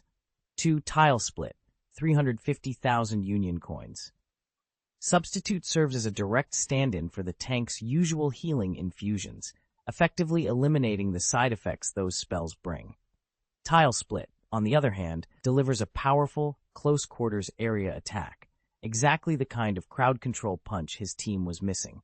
In this way, Ethan's selections not only complemented the healer tank's preferred brawling style, but also plugged the gaps in his squad's overall tactics. Ethan glanced at the calendar. Only 6 weeks remained, and he wasn't allowed to recruit even a single elf, let alone a squad, to make up the difference. His only option was a temporary workaround, converting elves' skill attributes into equivalent point values to fill the gap. Author's note, today's backlog repayment just got even bigger. I'm posting this update before turning in for the night. Ready for me to drop the secret code word now? Chapter 180, Empty Purse. After the massive tank skill showdown wrapped up, Ethan stared in dismay at his dwindling balance, just 1.3 million Union coins left. In less than 2 hours, he'd burned through 3.7 million. Money slipped through his fingers like water. He still needed to purchase skill CDs for his 2 elven companions, but with funds this low, he could only afford the highest priority abilities. Paula, his ice element mage, already had access to 4 frost spells, but having them available didn't mean she'd mastered them. Ethan decided to postpone buying any ice skill CDs until she'd fully internalized those 4 talents. That way, he could strike them from his shopping list for now. He'd even been about to pick up a taunt skill CD for Paula, then remembered that as a battle mage she was born with an innate provoke ability. Not needing to buy it saved him a tidy sum, a small consolation as his coin purse sat perilously close to empty. Ethan finally stepped away from the counter, 3 new skill discs tucked under his arm. First, he'd bought Low Kick, a close combat technique priced at 300,000 Union coins. Targeting an opponent's ankles with a powerful upward strike could drastically hamper an elf's speed, and speed was Paula's greatest asset. By slowing her foes, Paula could dominate every melee exchange. Next came Dark Flux, an evil attribute spell disc that cost him another 350,000 Union coins. Although Paula's ice magic was formidable at range, her evil system talents had been limited to short-range clashes until now. With Dark Flux, she'd finally possess a potent long-distance attack to complement her close-quarters prowess. Between them, the 2 discs set Ethan back 650,000 Union coins. He scanned the shelf one last time.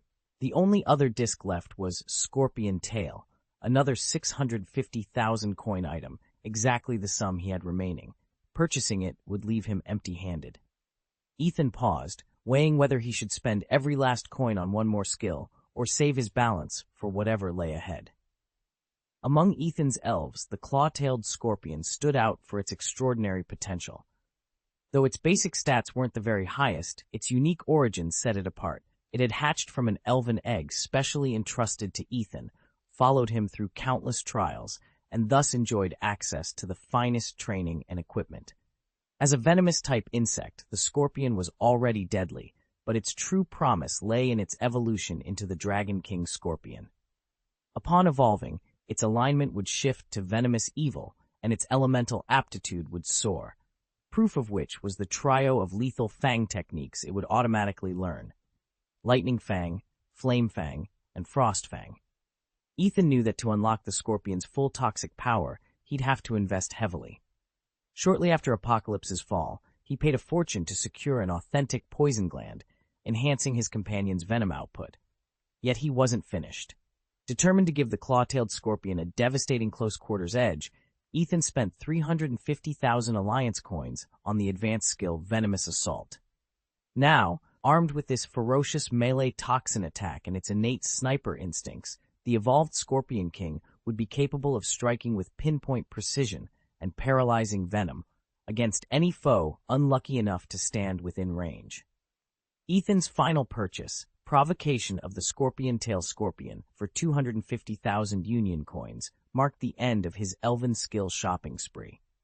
When the transaction cleared, he was nearly broke again, with only 50,000 coins left in his pocket, and those coins would only serve as a bare supplement to his arsenal of elf skills. Aside from the two essential abilities, Binding and Awakening, most elves stopped at learning 2 additional powers.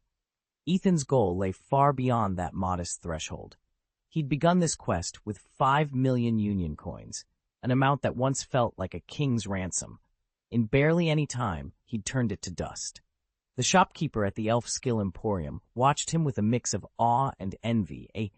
Ethan swiped his credit card one last time, stacking a dozen or more skill storage discs into his ring's containment field.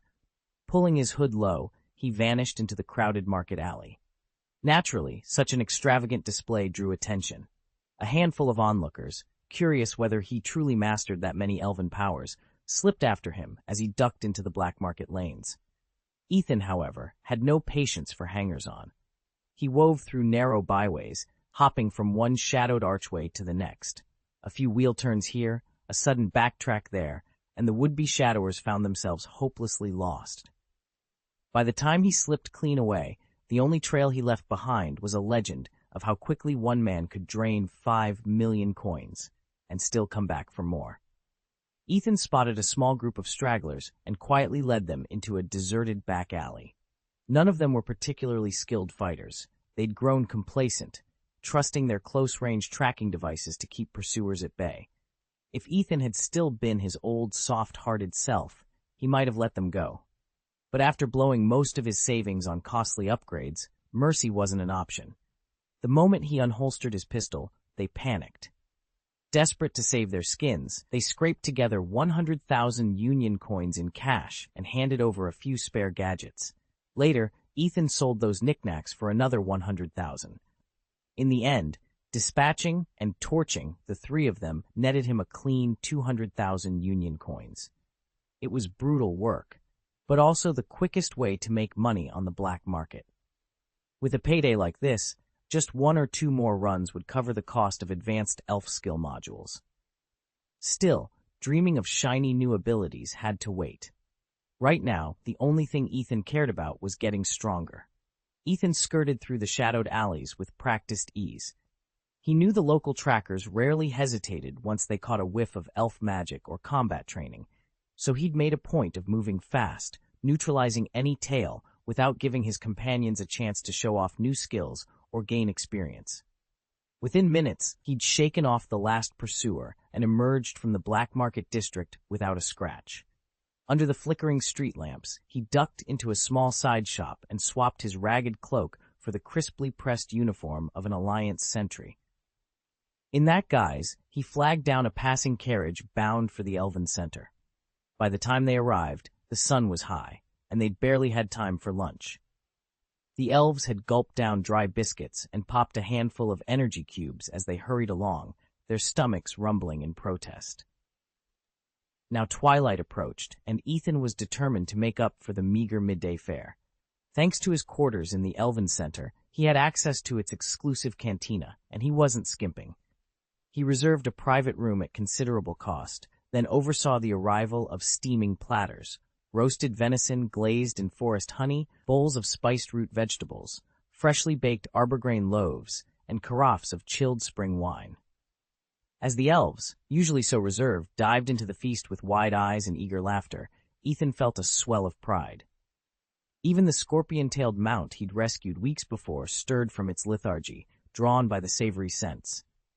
The creature tentatively pinched at a roasted chestnut offered on a low table, then clicked its pincers in delighted surprise at the rich, unfamiliar flavor. Watching it, Ethan couldn't help but smile. After all the danger and close calls, tonight they'd earned this simple pleasure. Before long, the little claw-tailed scorpion toddled over and joined us for dinner. It didn't eat much, just polished off a bottle of milk, then curled up contentedly on Ethan's shoulder again. Yet there was no mistaking it. The scorpion was on the brink of a growth spurt. Ethan could feel how much heavier it had gotten each time it settled back, and the readings on his chip confirmed its vitals had stabilized. By tomorrow, or at the latest the next day, the creature would enter its molting cycle. When that happened, its comfortable, carefree phase would be over. I, on the other hand, feel completely wiped out today. My legs ache from top to bottom. Hibiscus just slapped a triple-layer medicated patch on my calf, so hopefully that'll take the edge off.